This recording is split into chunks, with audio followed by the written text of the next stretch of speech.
Hello,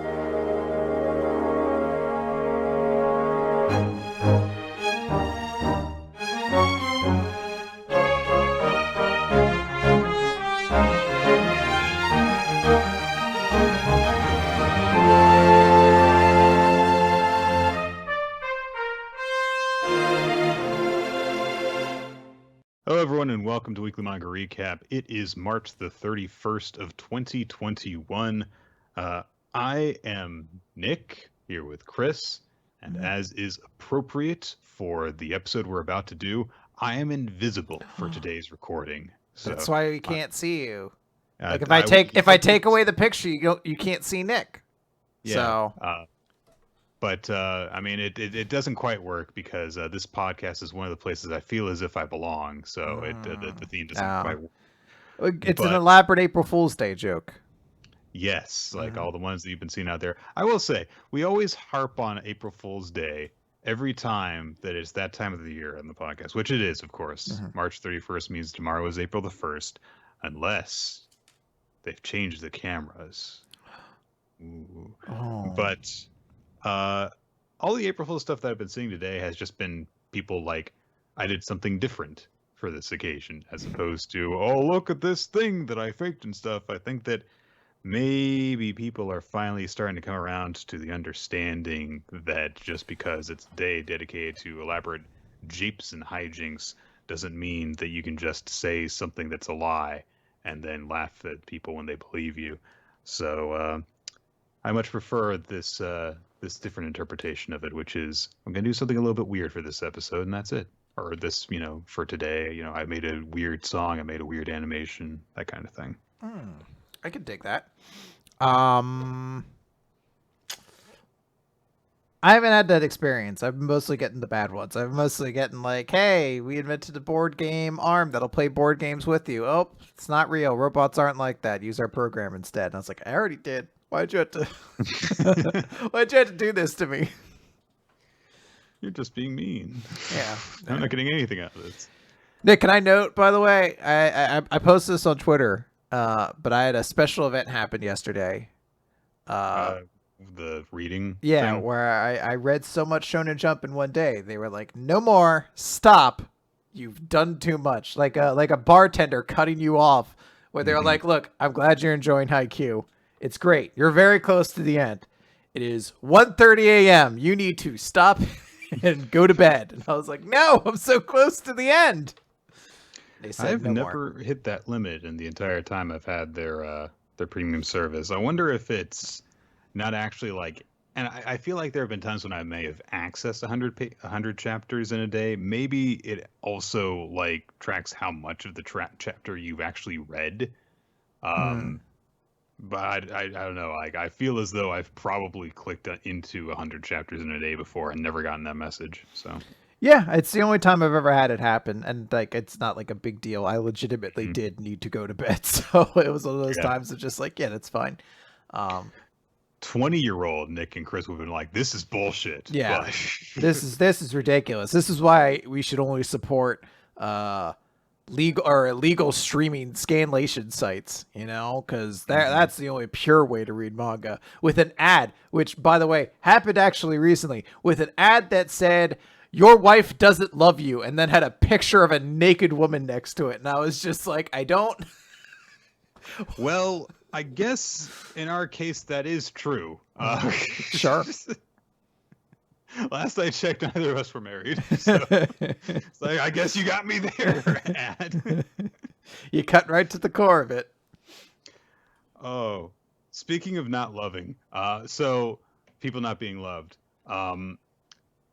Our manga for today is The Bones of an Invisible Person. Known by its Japanese title, Tome Ningen no Hone. It was written by Jun Ogino, ran in Shonen Jump from September of 2017 into March of 2018.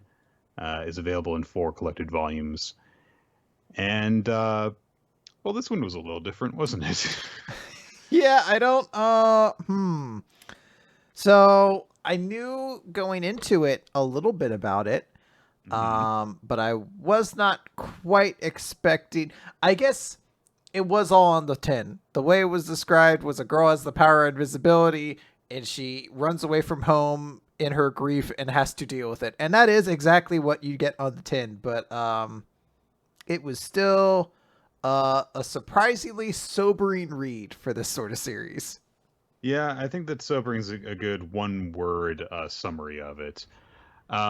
It's an odd experience to read it. I guess the way that I would describe it would be depressingly optimistic. Mm-hmm. That's a really It's good way to phrase it. it's a really odd reading experience.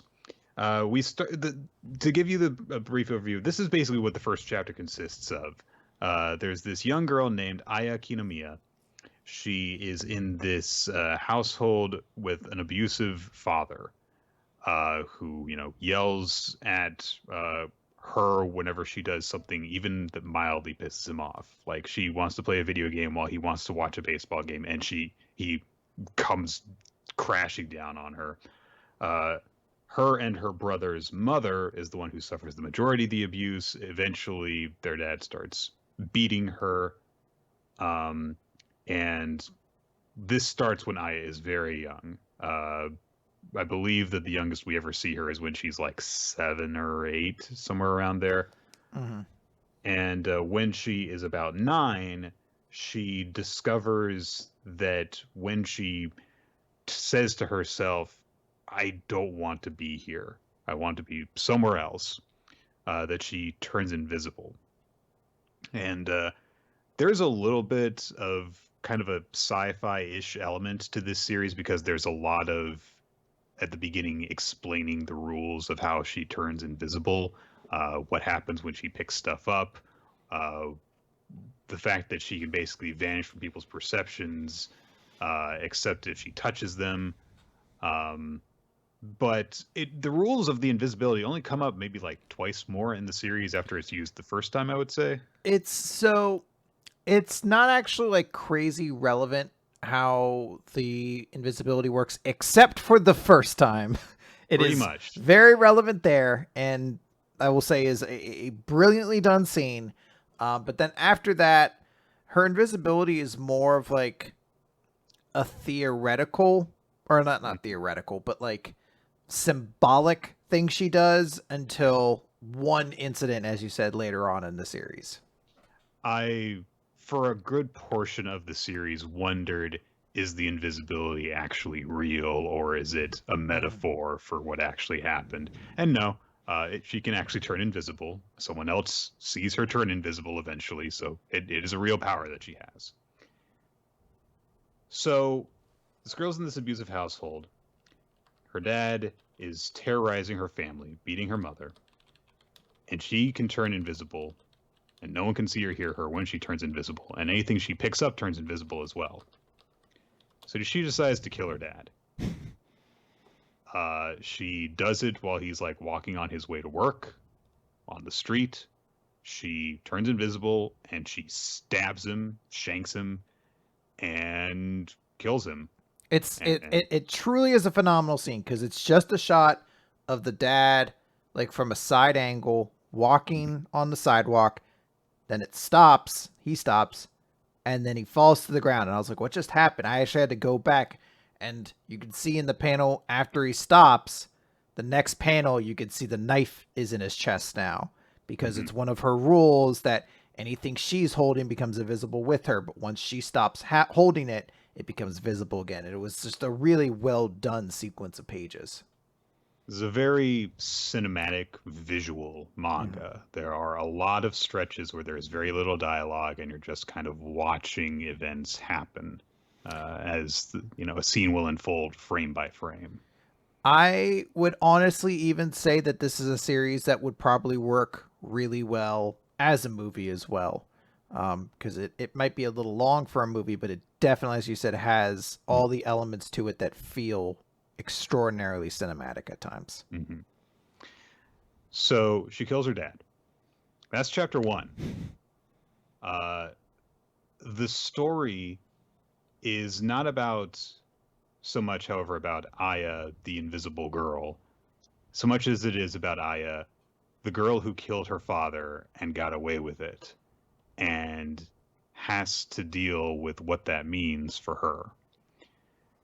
So I don't know how many of you in our audience have read The Telltale Heart by Edgar Allan Poe or anything like that. It's a story about a man who kills his neighbor, probably because he's a little bit crazy. And the guilt of what he's done causes him to confess to his crime eventually, because he can hear the man's still beating heart, uh, which he almost certainly is imagining because of his own guilt and madness. And there's a little bit of that going on with Aya, Yeah. because I mean, there's a lot of very blunt symbolism that happens in the series, but it's very effective, where killing her father has not freed her from the negative effects he had on her life. Because in a lot of moments of doubt and insecurity that she has, he will appear before him. His specter will appear before her and will say, "You are a murderer. You shouldn't have done that to me. Your darkness is going to infect anyone who gets close to you. You should how can you think that you deserve to have a happy life?" All that kind of stuff. Mm-hmm. And this is why I thought, is her invisibility real? Because I was kind of thinking, like, maybe she didn't even kill her dad. Maybe she imagined it and just has been so abused that she's taken on the guilt of this. But no, she did kill him. And after she's done that, she kills him not when she's 9, but when she's like 14 or 15. So a few years have gone by where she's had the ability to turn invisible, but she didn't kill him until several years after. And then when she goes to high school, she decides to move out. And it was kind of always her plan to move out of her house. And that's kind of one of the sources of her guilt, which is, if I had just held on a little bit longer, I feel like I could have, gotten to a place where he wasn't around, and maybe I could have lived a happy life without having to kill him. So maybe I didn't have to do it at all. But she kind of also justifies it to herself by saying, well, he was abusing my mom. And you never really get a clear answer one way or the other of, did she do it to protect her mom, or did she do it for her own sake? It was probably a mixture of both, but she goes back and forth on it. Yeah, it's definitely the triggering thing was definitely that he had abused her mom to the point where her mom was openly talking about suicide, and that seems to be sort of the triggering thing. But at the same time, she has opportunities to come out and say, "Oh, it was for you," and she's like, "No, it was for me." So I do think it's a little bit of both. She might just not be, I don't want to say mature enough, but maybe self-aware enough to realize that she probably did do it for other people, because she selfwardly, like inwardly, puts all of this guilt upon herself. So she might also just be inwardly saying it was only for herself that she did it, when truth be told, she probably did have more I want to say altruistic reasons, but So Aya has gotten out of this house, has killed her dad, and is basically starting a new life because she's going to this new school. She very quickly befriends another girl who lives in the apartment next to her, and they're both going to the same school together and stuff. They're in the same year. They end up getting jobs at the same place, and they really get along right off the bat. This girl Kana, and then after that, Aya meets a senpai at her school named Shiori, who definitely isn't her love interest. Nope, she's definitely straight. No undertones to their interactions at all whatsoever. No. I don't even know if I can call it undertones. That feels like straight 100% text, just to the point where we didn't get far enough to see them actually like start a relationship. Yeah. And very shortly, as she's kind of getting used to this new life of hers, Aya basically decides that she needs to turn herself in for this murder. She needs to turn herself over, and she needs to face consequences for her actions. And it's an interesting thing that you see unfold, because Aya is definitely a very sympathetic figure. You feel for her, but you also know that, what she did was going too far. but also that guy deserved to die, baby. Like Well, it's a complicated issue. So well, and that's one thing I really liked and appreciate about the series is it did a pretty good job of channeling grief in a believable way, because we see the dad, and the very first scene that we ever see is sort of like a thought of hers from later down the line of like, oh, that was the one good time I had with my dad is we went fishing. But she even justifies it away by being like, I only did it because he wanted to, or something like that. And then we just see that he's a very abusive, awful person. mhm. But when it comes time for her to think about her dad after the fact, she can't get that scene of her and him fishing out of her mind, because it becomes this thing where she needs, like, she is feeling this grief, so she latches on to the parts of her dad that felt the most human and the most that actually felt like an actual parent to her, um until the point where eventually you realize like that's just all she really has. They do go out of their way to eventually kind of address the sort of person her father was. And I will say this is Mhm. maybe the only, I guess it's, I shouldn't even say knock, but I will say if you are somebody who doesn't like to hear violent abusers kind of given any, like, well, here with their good qualities, deal or whatever, you might want to avoid this series because it doesn't absolve the father from who he is, but it definitely tries to create a more whole picture to explain him that might get Right. uncomfortable for some, because I mean, he is straight up just an abusive person. Yeah. It's he's not a good person, and he, it isn't even like an Endeavor storyline where this is a guy who's trying to get better. He was never going to get better, and then he was killed, basically. Yeah. But you will eventually find out details about him that'll explain maybe a little bit of why he became the person he did. Yeah. And you'll see, like, even though she hated him, there were people that were in his life that still miss him and things like that. So Mhm. it's one of those things that definitely doesn't shy away from the fact that this is a complicated action. But Yeah. I guess the way that I would put it is when people find out, because they do events, she does eventually confess to multiple people mhm. that this person that they loved, she murdered. Uh, all of them have mixed feelings on it to some degree. Yeah,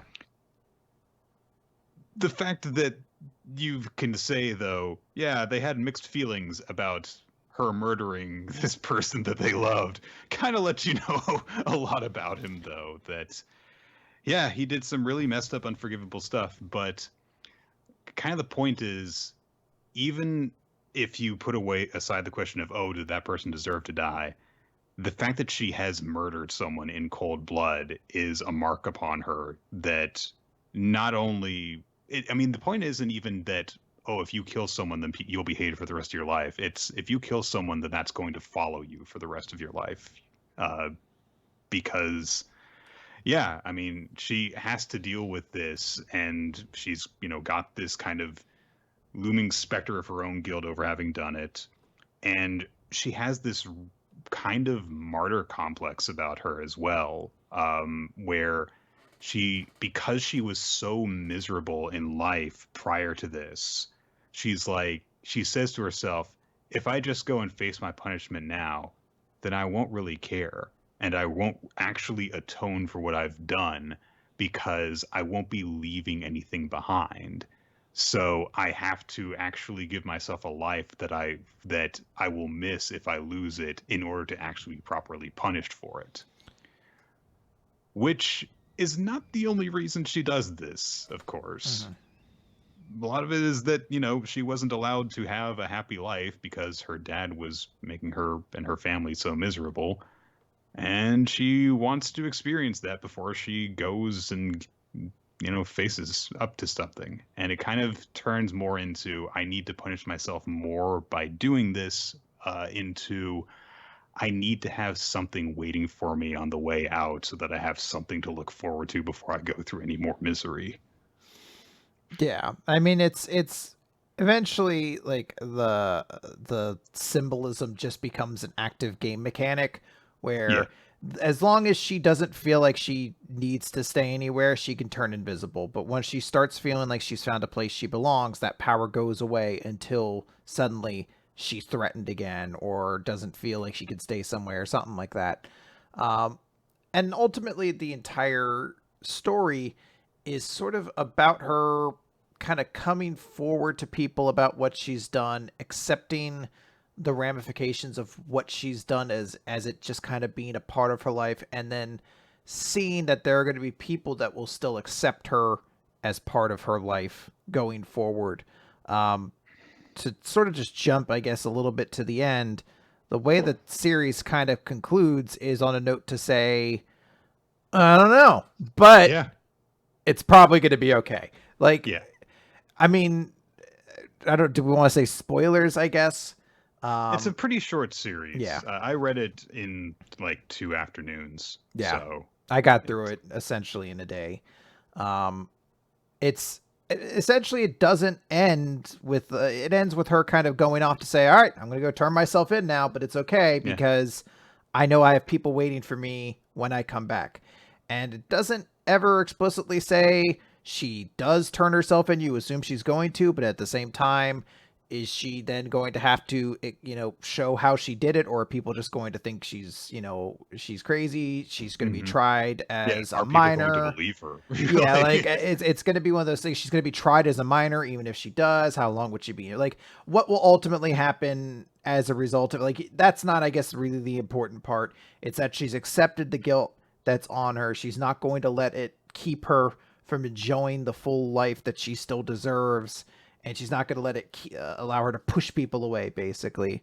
yeah. Um, and it's nice, as you said. She has people presumably still waiting for her. There's several rather touching scenes that she has with various different members of her family that kind of come out of left field. The conversation with her brother was the one that Hmm. really got me, where as a kid she always looked at the abusive household she was in as, and she was like, my brother's a lot like my father, all he ever cares about is himself. And then you see it later on, and he's like, no, I hated that piece of shit too, and you know what, I'll take care of everything after you're gone. It's nothing wrong for a little sister to look up to her little brother and count on him. So it kind of paints this idea that he probably wasn't cool with it either, but maybe he was just dealing with it in a very different way. Yeah. Um, there are a lot of little moments like that throughout the series, that really did, I think, get me a little bit. There's an odd side story where her invisibility comes into play because Kana's being stalked, and Mm-hmm. Aya uses her invisibility to get information on the guy and turn him into the police. But for whatever reason, oh, I think it's a matter of, because she's defending something, then that means she's starting to belong. So the guy notices her presence because her invisibility isn't foolproof for a moment, basically. Mm-hmm. So he catches on that she's the one responsible for him getting turned into the police. So he shows up later in the story and tries to murder her. So is It's if this very were a intense, yeah. dark enough story. But she's walking to school with Kana that day, and Kana shields her from it and gets stabbed. And so that's a moment where Aya's guilt comes back into full force. Her father appears before her and is like, if you weren't the way that you were, if you had just turned yourself in, then none of this would have happened. And her invisibility kicks in even stronger than ever before. And then Shiori goes and finds her because they're really good friends and not at all romantically interested in each other at all in any way. They're just friends. What are you talking about? Um, but I will note, the by part the that got way. me, sorry, Sorry, I was just gonna say, even with that, the way that she gets found is because even though she's invisible to people, dogs can still see her. yeah, Good old doggos. dogs that can see ghosts. So, um, all right. So, fortunately, Kana survives the attack because, she was not the one that he was trying to kill. So She didn't have that I'm going to assassinate my dad. I'm going to fucking murder that dude energy going in. So she survives it. And when Shiori's gotten Aya to calm down, they go and visit Khan in the hospital. And while Khan is still in a coma, her mother is there when they show up to visit, and they introduce each other and stuff. And Aya's just like, "I'm so sorry." And she feels so guilty over this. And her Kana's mother just says, "Oh, so he was trying to attack you, but Kana protected you, right?" And she's like, "Well, that makes me proud because that means that she got hurt shielding someone that was important to her." It's like, oh, it's like Yeah. the most heartwarming like take you could possibly do. Not, oh, you got my daughter hurt. No, oh, you mean so much to my daughter that she risked her life to protect you, and that makes me proud of her. Like, jeez. Yeah. There's a lot of like really nice, understanding people in this, which kind of makes the horrible things that happen to Aya go down a little bit easier. So Yeah. Just I guess to kind of wrap this up since we started a little bit late. yeah, I will say that this is a series I liked quite a lot. It was a very, very short series, which is always like a positive recommendation in my book. This feels like this is a pretty easy recommendation. You want something new to read and you only have like 5 hours to do it. You could probably finish this series if you need to. So I'll recommend it to a general people. I still think there are some people who may want to avoid it to some extent. If only for the sense of if, particularly violent sort of abusers is sort of like a no-go for you, then understand that's going to be a part of this series. But I think for the most part, people will be able to enjoy this series. I know I did. yeah, I enjoyed it quite a bit. It was surprising, not that I enjoyed it, but that I enjoyed it in the way that I did. And I think it's been quite a while since I've read a manga that made me feel the way this did. So quite liked it. Probably never going to read it again though, because Yeah, well, I mean, hey. well, no, I mean in terms of like once was enough. Oh no, I know, but I just mean like, hey, we all have those things. Yeah. Yeah, so that is going to do it for our recommendation for this time. So let's head into our recap portion of Weekly Manga Recap. We're going to kick things off with My Hero Academia, chapter number 307. And I had to restart my computer, so all my tabs are opening up all over again. So there's the chapter. There it is. Chapter number 307. Been a while. I was going to say, if you don't do it, then you're a coward. Since I could say we saw those two characters. It's been a while since we just murdered children across this ruined Japan. That's just what Muscular's saying. All of his dialogue will be spoken in, was it Puddle of Mud that does that? It's one of those. It's not Creed. It's been a while. Stained. That's it. Stained. I had to stop. I was like, it's not Puddle of Mud. Stained mixed up with Puddle of Mud. I was like, it's not Puddle of Mud, but it's someone who is borderline identical to them. All right. So, well, one thing that I did predict correctly last time was I don't think that he's in New York or anything like that, and he's not. Deku's not. He's in Japan. I didn't expect that this would happen though. So we begin the chapter not with Deku, but with Yoshindo and Tatami Nakagame, two students from Ketsubutsu Academy that we met way back during the Hero provisional license exam arc.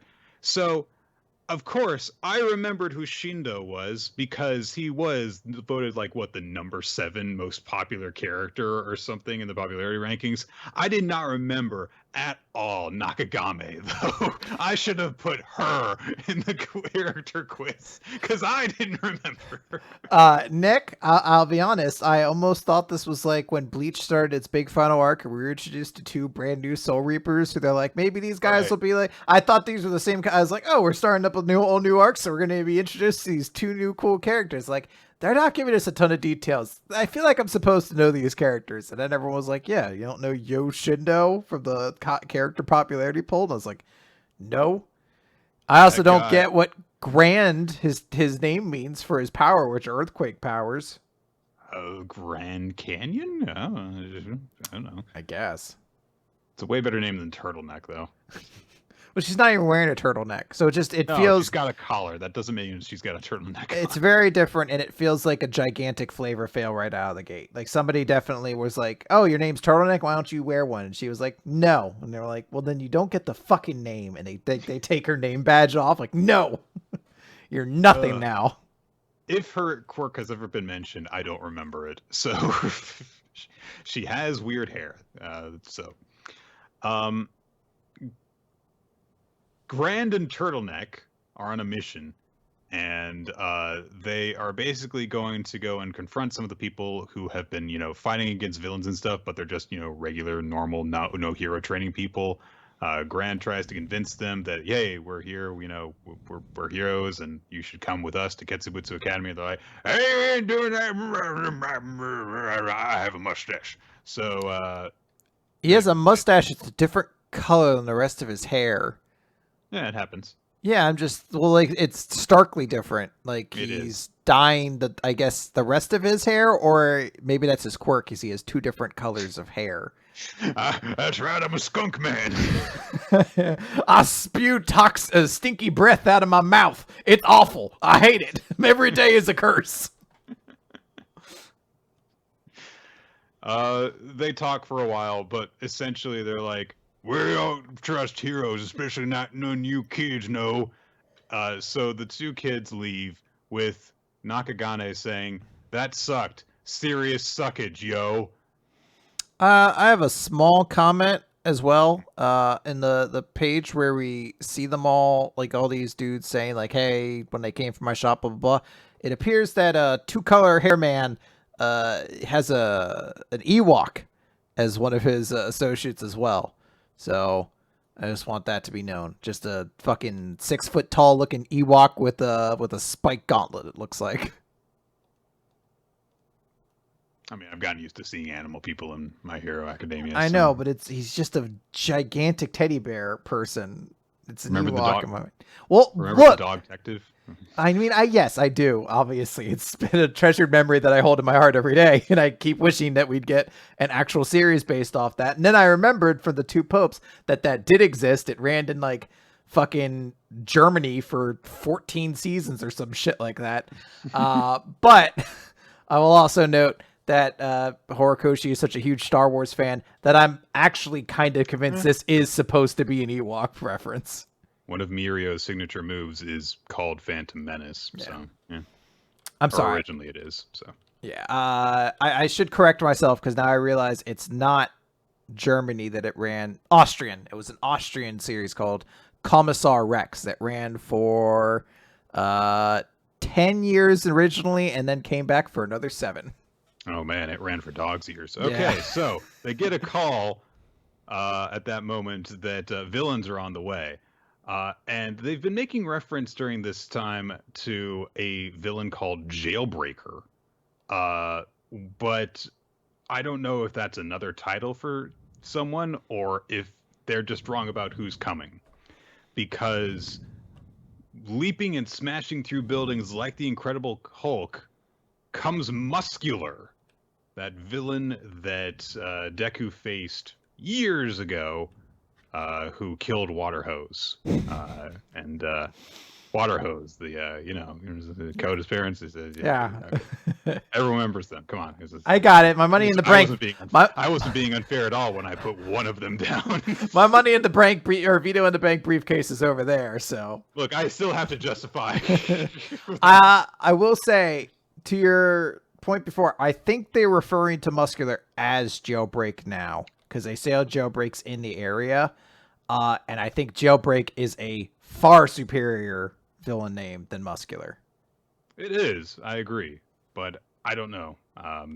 That's my assumption because they say Jailbreak is in the area, and then this guy shows up, so it'd be kind of weird writing to tease one person's going to be there, and then someone different who's also a threat shows up.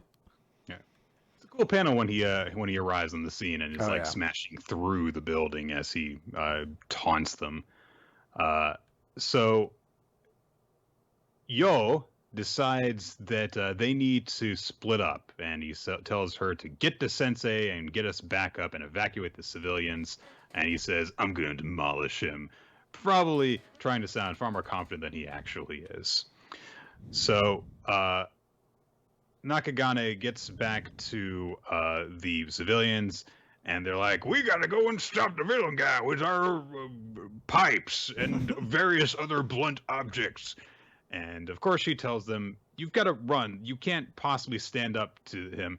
And one guy just goes, "You ain't our boss." And she proves what a strong hero she is by letting him push her out of the way into the ground. Okay, so before they can even get out of the building to even think about fighting Muscular, however, the fight's not going so well outside, and Shindo has been pinned to the roof of the building in the course of the fight. So Nakagane goes, "Yo!" because that's his name, and it doesn't have a funnier connotation at all. So Muscular's gonna kill this kid. Shindo tries to use his tremor ability to just send fluctuations through Muscular's body, but Muscular's just like, "Nope, I got 12,000 layers of muscle fiber acting as armor. You're not going to actually reach my actual body by trying to do that." So Shindo just decides to unleash max force. He's going to go beyond, and he unleashes a super tremor, and he says, "If there's anything heroes ought to have, it's a rock-hard spirit that refuses to bend or break. Your brain will be a milkshake when I'm done." And it does nothing. I wish I hadn't wasted that milkshake line on something that doesn't work. Muscular just ups his muscle armor for that one move and endures it and gets ready to kill Shindo. The men are like, "We gotta go and save that stupid weak-ass kid." And then a smash comes flying in from out of nowhere and knocks Muscular away from Shindo. And when the smoke clears, it's Deku. Not Izuku, because he's got his mask on, so he's Deku now. And he just says, "Muscular, no wonder my gift from the fourth wouldn't shut up. And the outlines of his speech bubbles are thicker than before, because he's Dark Deku now." I'll be great. And like Muscular finishes it by saying, "Hey, I know that voice," and I really wish Deku was just like, "No, you don't. I'm dark and edgy now. It's a different person. You've never met me before." Like, no, I remember you that dweeb from the training camp thing. "No, I'm a super tough dude. I'm a super tough edgy superhero. You don't understand." So Deku has come to save Shindo's life. So much for that super popular character, basically.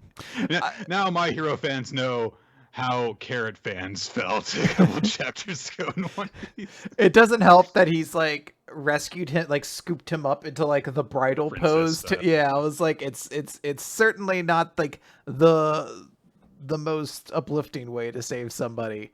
Because yeah, Yo looks pretty lame right now. If Deku has gotten a big power up recently, then I guess a good way to demonstrate that will be by having him kick Muscular's ass, somebody that he needed to, go beyond his limits to defeat before. Maybe he'll have a much easier time with him this fight. So yeah, absolutely. I actually like this chapter quite a lot. I think this was a pretty cool kind of return for Deku. I understand some people think it's very dorky, and I do understand that to a certain extent. It is a sort of dorky scene, and very 90s edgelord tryhard in a way. But I still like it. I think the scene where Deku just shows up is cool. So I don't know. I was kind of pumped for it. And I think Muscular is just a really well-designed villain. Like any of the times where he transforms more and more, he looks so cool. Like his entrance feels like the Hulk when he shows up, because it's just this giant mass.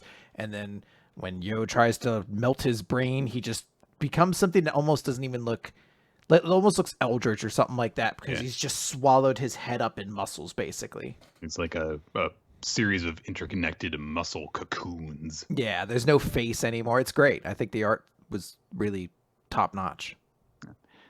It's a functional scene to say like, hey, Deku's back from this small time skip, but it was effective. So. Yeah.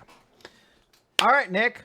Weirdly, we're already on Eden Zero. So let's talk about Eden Zero Chapter 136, Goodwin. We get a big color 2-page spread where we see all the characters with their different looks. There's a lot of blue and green in this crew. Yeah. I think that's going to be an issue eventually. They need to establish more unique color identity. So a lot of white as well. Well, I mean, come on. You know, Moskoy is like 80% white. So yeah. I believe that this is probably to celebrate the debut of the anime, which almost is this season. So yes. So you know, here you go. Some cool designs. We even get a first color page. Our first page rather is in all color, where we are reintroduced to Goodwin, the gigantic cat man who stands up, and everyone's like, "Wow, he's big." And Pino just says out loud, "Large cat identified," and it's like, "Thanks, Pino." No shit. Did you? Thanks, Pino.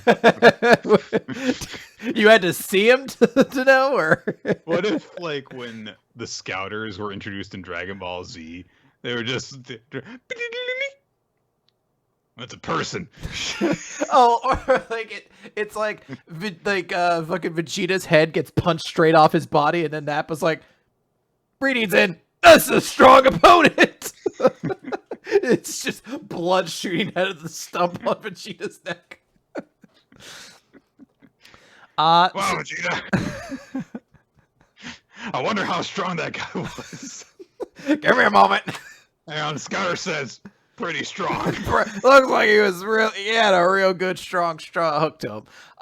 So Goodwin stands up, looks over everybody, and is particularly staring at Rebecca. And then he smiles, and there was a moment I was like, please don't let him be a creep. Please don't let him be a creep. And thankfully, he is not. He is actually a huge fan of hers. He's like, oh my God, are you Rebecca from the Al Neko channel? Oh my God, seriously, I'm your biggest fan. I watch all your videos. And he's just really, really excited about this. When we were introduced to this character trait, my first instinct was, oh no, that he's just going to be a joke character. But during the course of this chapter, we see multiple sides to him. So with that established, I want to say I'm actually quite happy with this because Rebecca, being a beekeeper, has finally been portrayed positively for once in the entire series. She may not get many views, but people were watching her videos. Yeah. So that it came up is nice. And I actually do kind of enjoy the joke that everyone else, like, well, not everyone. Shiki's actually very excited, but everyone else is just like, this is such a weird tonal shift. I did not, like, everyone's like, I can't believe she like that. But even Laguna's like, who's like the cool calculated one was like, I did not expect this to be the way this conversation went. So yeah, Goodwin is just like, yeah, because she actually identifies. She's like, wait a minute, Oasis, are you Al Neko? And he's like, yeah, that's me. I've been the one supporting you all this time. She's like, oh, thanks. So they have a nice moment. One of his lieutenants is like, hey, what are you doing? You can't be giving away our money. He's like, fuck you. It was my money. Stop bitching. And then eventually they're like, hey, wait, what about Laguna? And we actually like pull the conversation back to what it was supposed to be, where he's just like, yeah, Laguna, you abandoned us. There is a moment where Shiki tries to interject again and be like, he's friends with Laguna and Rebecca, so that means we're... And Weiss is just like, shut up. Just shut up right now. Just shut up. We know what you're going to say, Shiki. Shut up. So Goodwin really just legitimately wants nothing to do with Laguna at this point. And there's kind of this tension that's a little bit absolved because Rebecca is there and Goodwin likes Rebecca so much that it keeps the situation from becoming directly hostile. But, you know, Homura has a moment of like, this, you know, he's strong, his gang's strong. Yeah, we really don't know what to do here. We cut over to the Eden Zero, and the rest of the crew's kind of just talking about the fact that they're like, oh, Laguna's from the Ao Cosmos. We really don't know a whole lot about him.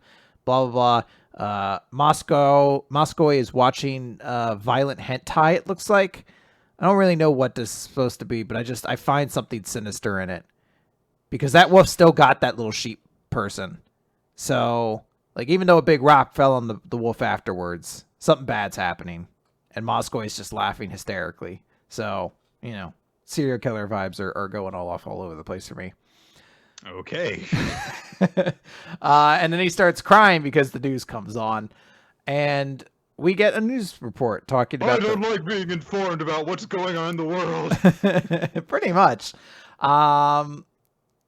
Basically gives us a heads up on some follow-up of Shora's big announcement that robots across the galaxy were to be killed or basically forced to leave. And hold on a second. Comixology always does this. We get like sort of a wide variety of different things. Like an android's basically like, hey, robots are trying to leave. Why? I don't know why fucking like machines can think. So what's that big dumb idiot trying to do? And then, we see like sort of a religious preacher being like, this is God's will. He's come to destroy us for overreaching with our technology. We see an industry leader who's like, this is destroying the manufacturing industry. People have to understand that this is government, despotism in its worst. We, for some reason, cut over to the YouTuber who's just like, who cares? This isn't my problem. There's also a news reporter that's basically talking like what will become of the androids who are serving in our military and medical capacities. And someone else saying, they've become an indispensable part of our community. When they disappear, what will you do? And I was like, wow, this is what almost a generous portrayal of news anchors. This almost feels like Hiro has his pulse on the world in a way that I have never seen from him before.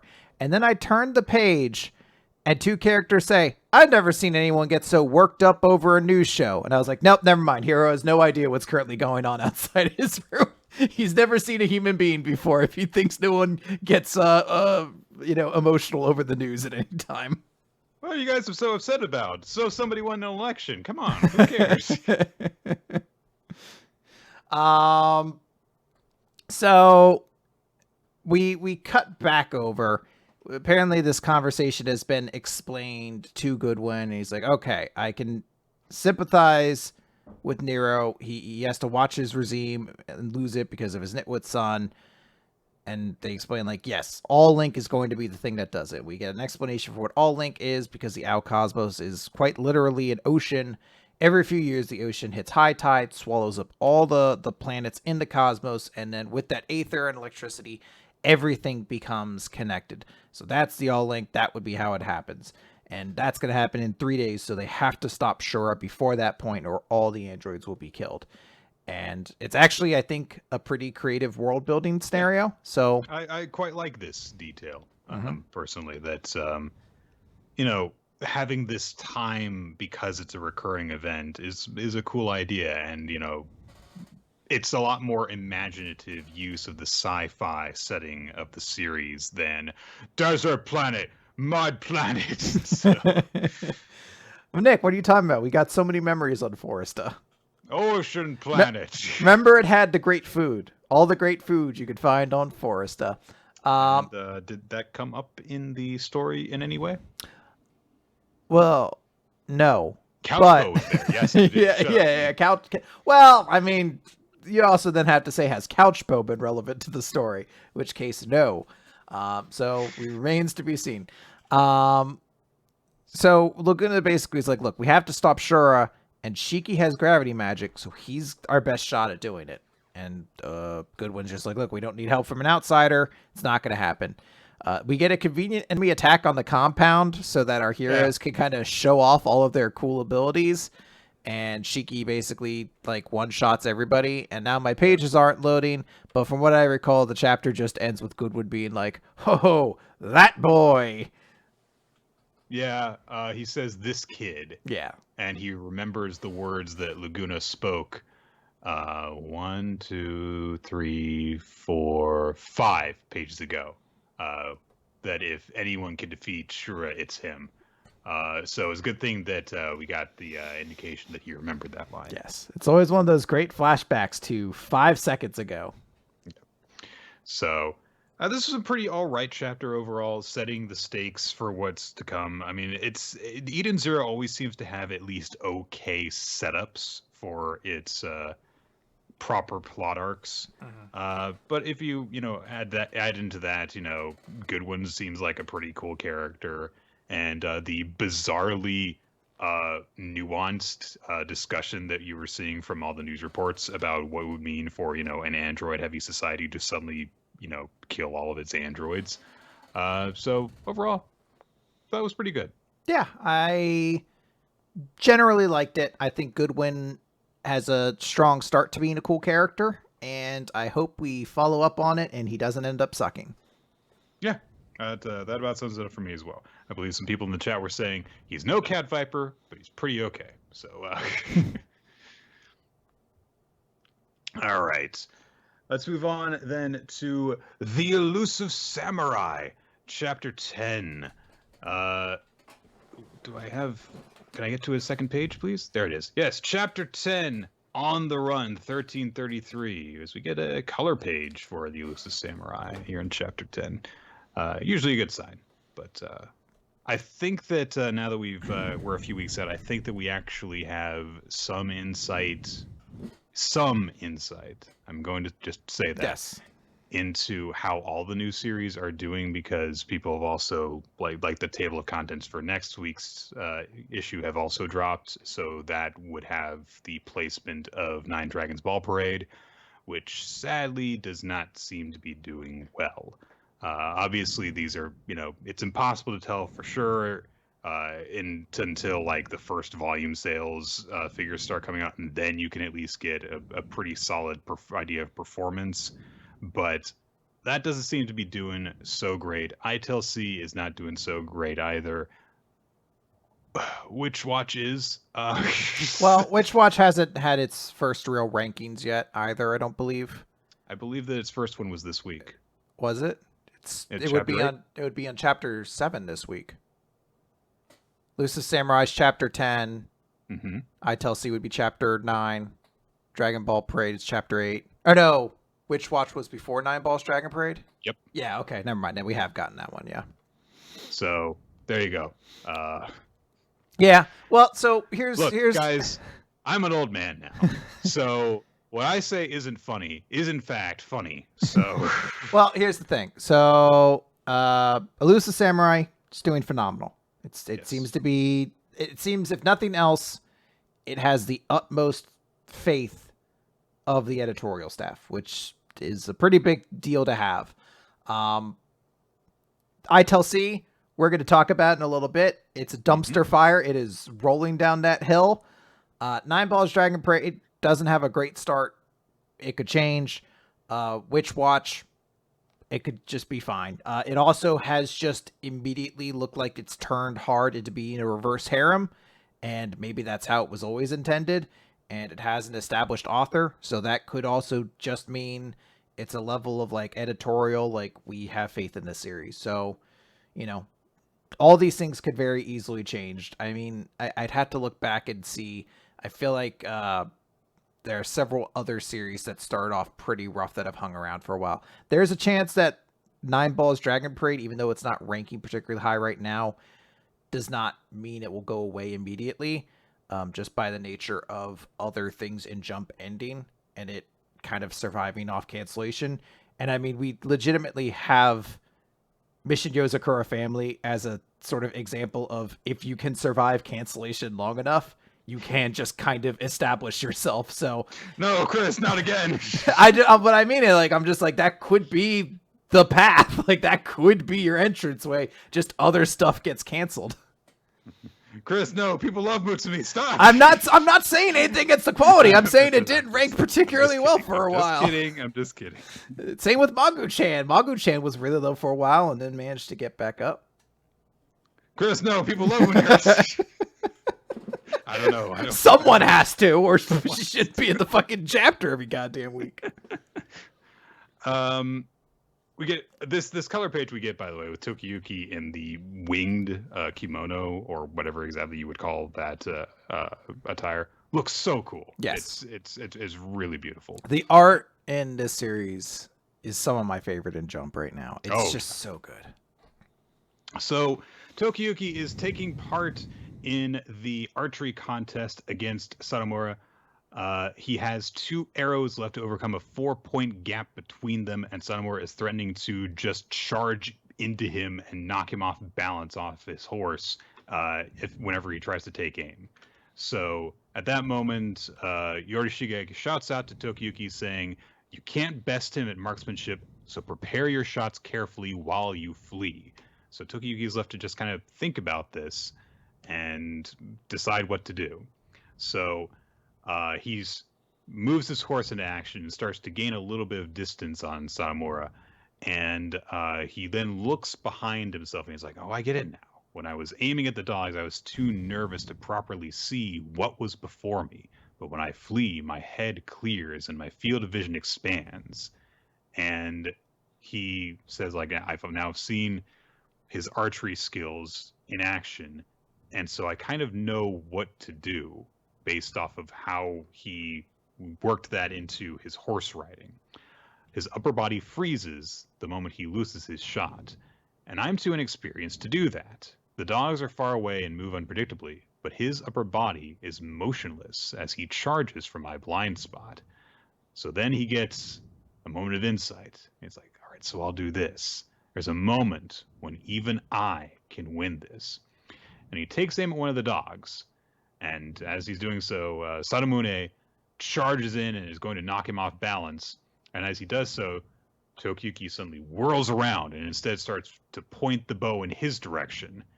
And Sadamune is like, "Oh, he's doing Oshi Hineri," turning to shoot behind himself.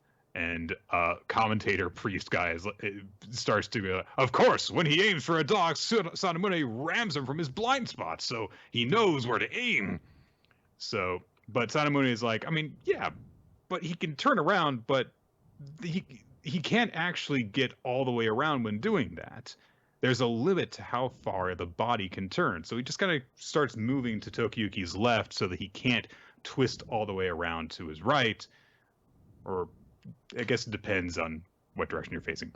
He can't twist his body all the way around because of the way that his arm has to go across his body. So Tokiyuki realizes this, and he's like, "I'm the elusive heir of the Hojo, so I can do anything on the run." And he removes one of his feet from the spurs, or I can't remember exactly what those are called on a saddle, the foot mounts, and he just lets himself get a foot up onto the back of the horse and twist all the way around, and his arrow finds Sadamune as he charges directly into Tokiyuki, and the arrow hits him in the chest and knocks him from his horse. So Tokiyuki gets 2 points for this. So he's still behind. He's got 1 arrow left, and Sadamune is on the ground and can't stop him. So people are like, "Oh, how did he do that?" And Yorishige's like, "Well, he had a flash of inspiration, and he used his balance and flexibility and executed an acrobatic shot. His potential blooms when he's on the run."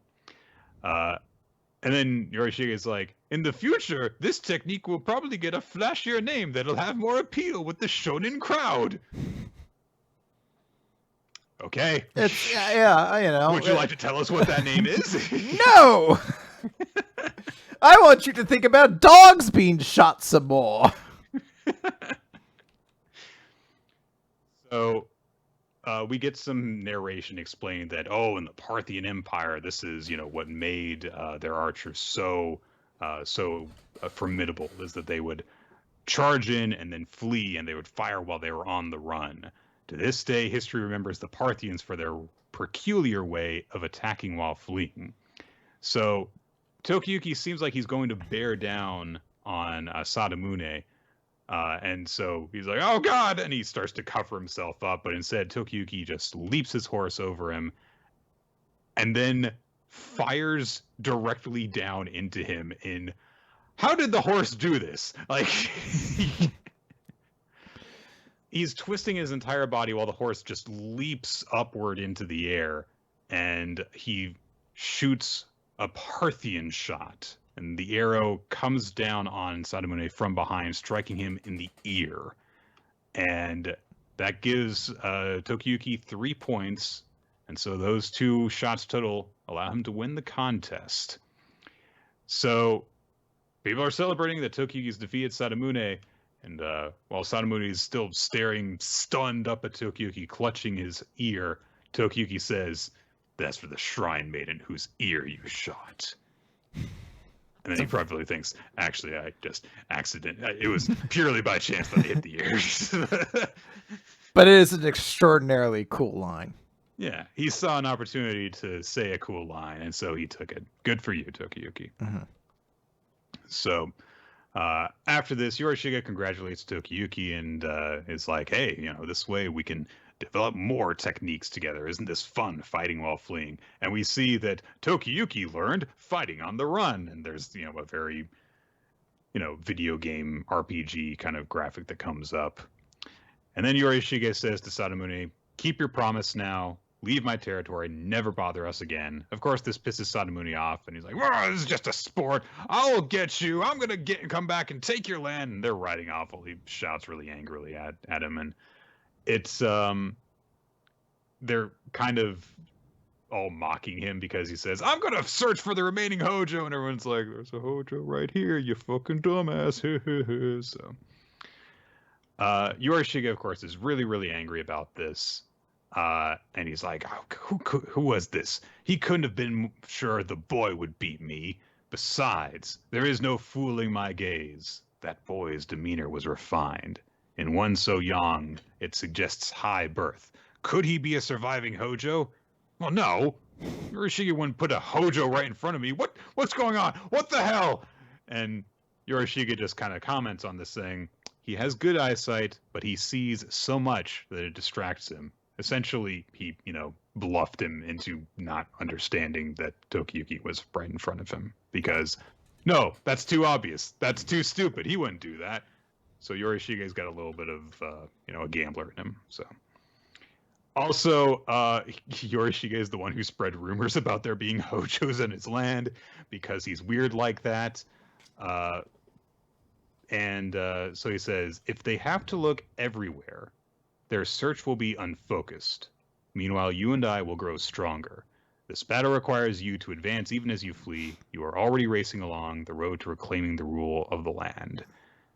And that's basically where the chapter ends. So, cool. How dare you? There's also a joke where someone asks if Sadamune is like, wait, can your eyeballs usually sweat? He says, yes. They can even secrete stomach acid, which is a hellish existence I can't even begin to describe. They just eat themselves. It's fine. Yeah. Don't worry about that. What'd you think of this chapter, Nick? I quite liked it. At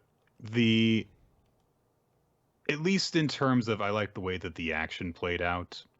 I think that there's a little bit of any one of these chapters could be somebody's first chapter of the Elusive Samurai, so we kind of have to reiterate the idea multiple times, like every 2 chapters or something like that.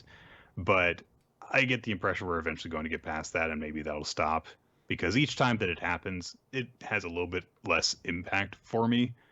But I get the impression that once it's a bit more established, then that's going to stop. And the other parts of the series I do quite enjoy. So.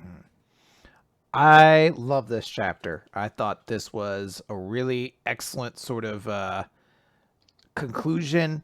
It made our hero look really cool. The Parthian shot looks awesome. It is a great 1-page spread. I love his cool little line afterwards about the Shrine Maiden and how she's also there as well.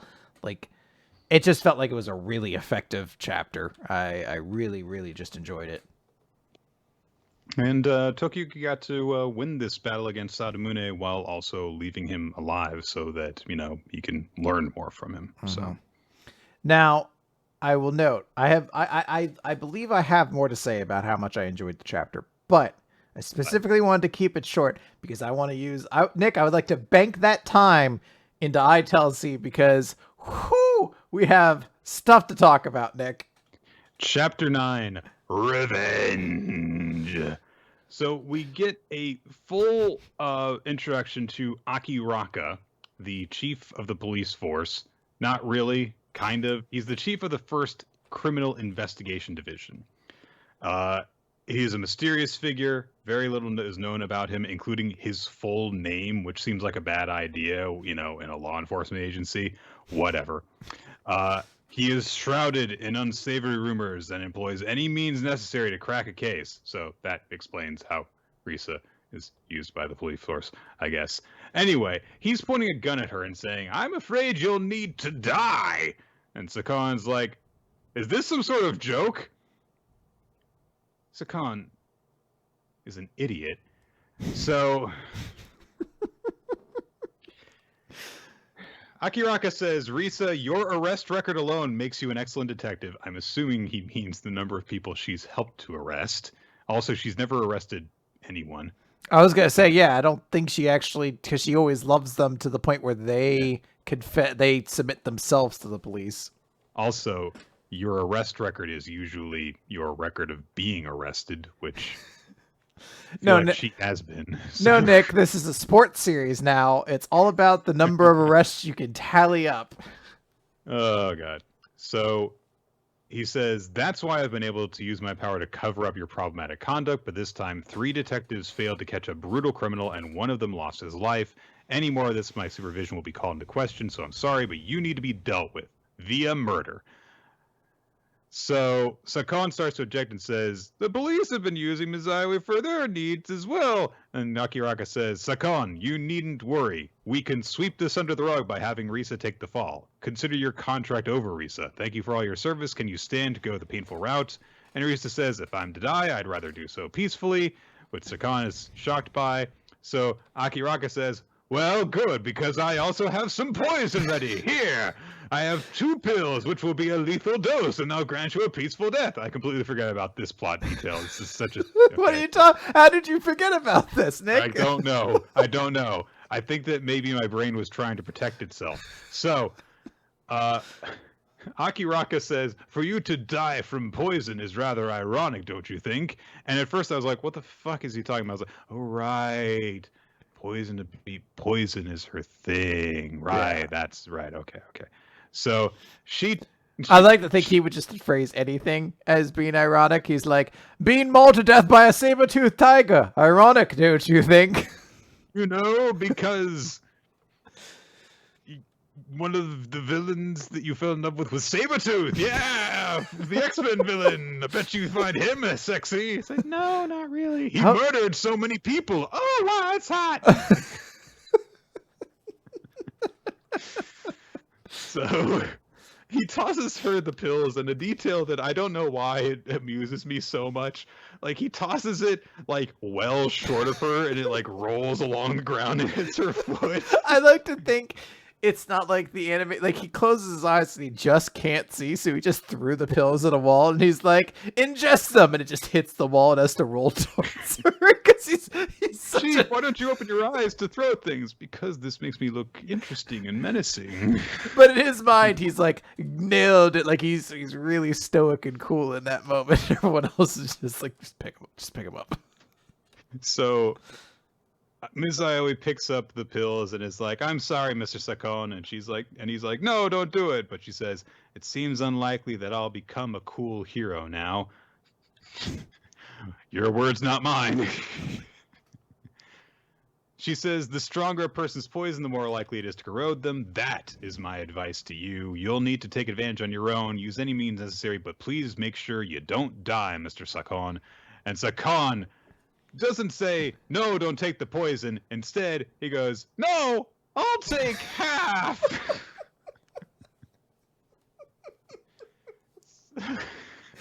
Because 2 pills is lethal. 1 pill won't have any side effects, though. Like, he doesn't even, like, slap the pills out of her hand or something. He's like, "I'll also die with you," or something like that. She says... He says, "If we're comrades, then responsibility, danger, even a lethal dose of poison, none of that matters." A lethal dose of poison does matter, actually, if you personally take it. All we have to do is overcome them together by getting our stomachs pumped when the time comes. This is my favorite exchange in Jump this week, because I have zero idea. They both believe that they have just ingested at least half of a lethal dose of poison, and they're like, we'll overcome it together. Because now, and they get up into their fighting poses. They're like, before we die of poison, I guess we'll karate fight you to death. Why didn't you just jump him and try and get the gun away from him? You didn't need to take the pills. I have no idea what either of them are attempting to do here. Like, she sees him take the pill and she's like, I guess I'll also take it, but then also get into my battle pose before this happens. Look, the half of the lethal dose thing still really gets me. It's like, oh, I'll take half and protect you. It's like, look, okay, so there are a lot of problems with Iron Man 2, right? Mm-hmm. Mm-hmm. Chief among them is the palladium poisoning that occurs to Tony, where he's got like a thing that shows him like percentage toxicity in his blood or something like that. But at least when that's happening, like the idea is that as it gets closer and closer to 100, he actually is suffering more and more. Like, you know, he's actually getting sicker. It's not like, oh, if I take half a cyanide pill, it won't hurt me at all. I'll be just as Nick. You can eat half a Tide Pod. Only in the whole Tide Pod is where it gets bad, right? Yeah.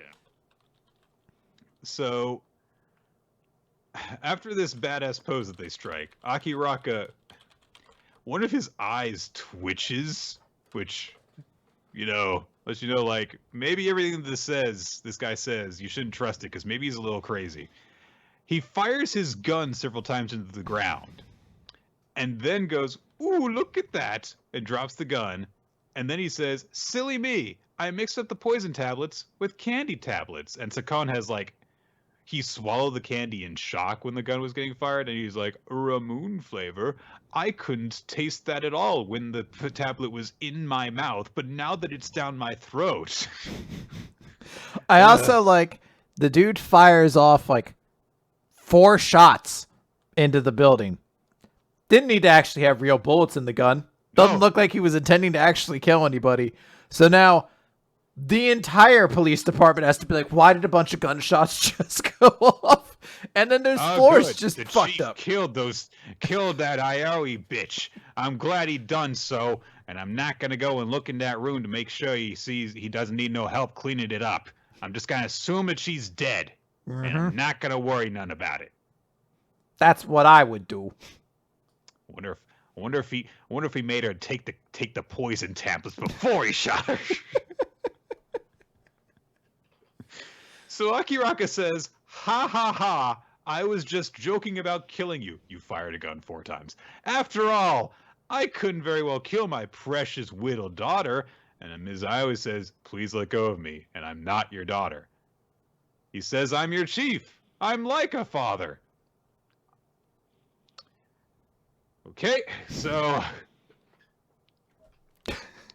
Nick, we're getting all these cool character details. Like, he actually loves them, and he loves Aoi so much he thinks of her as a daughter. And that's the whole reason why this stupid police detective, yandere detective concept was even thrown about, because this man is an idiot and is in charge of way too much of the police force. Like, I know it was like a joke early on that I was like, oh, the only way this would work if there was like a wacky police chief who was just like, yeah, dairy detective, sure. Like that, they just into dumb concepts. I legitimately think that is this character. Like, if he saw a dog and he was like, I think that dog should fight crime, we would see him as a new member of the force that's about to be established. Just eventually this series just gets absorbed into Hard-Boiled Cop and Dolphin. The 2 police forces work together. So Akiraka at that moment glares at Sakon and rips his jacket and shirt off. Sakon's jacket and shirt, I should note. And says, why are you in that wrinkled excuse for a shirt? Keep that on, you'll be a laughingstock to the neighbors. I'm your chief, not your housekeeper. And he starts ironing the shirt. This is the part I forgot. This is a weird scene. So at that moment, Ms. Iowa says, that's the chief in a nutshell, the motherly type.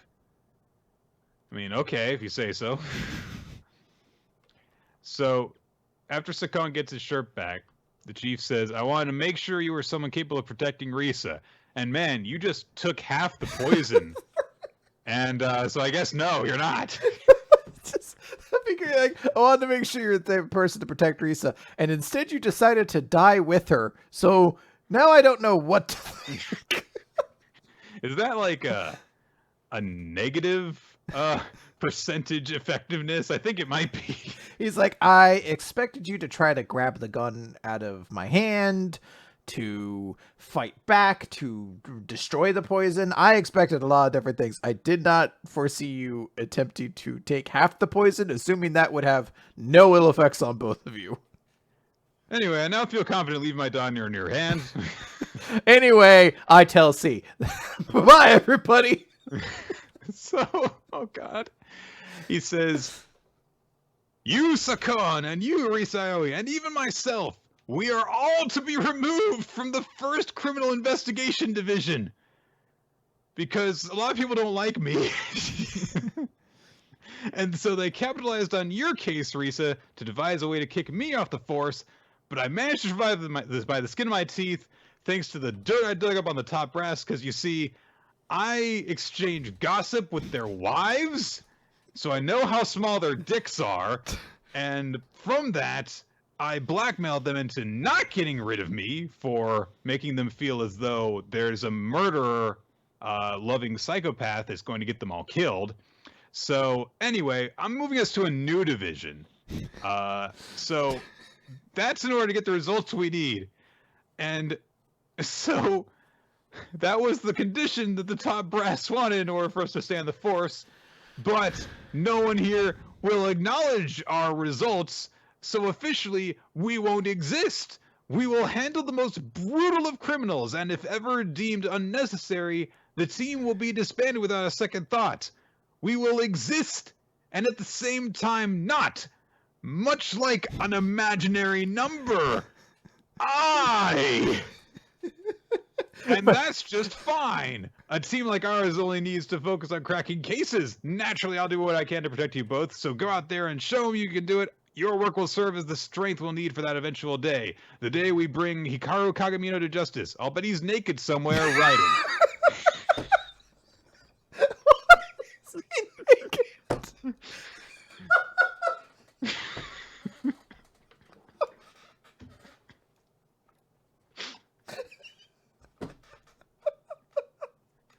So, he goes on to say, "For now, I'll get you started on a case that's currently developing. So let me hear clearly what you, who don't exist, I tell criminals C. C is for criminals. That's good enough for me." When we first found out the name of this series, I said to myself, wow, what a kind of weird chapter or series name. I wonder what the explanation would be. And I did not expect it to be so confoundingly dumb.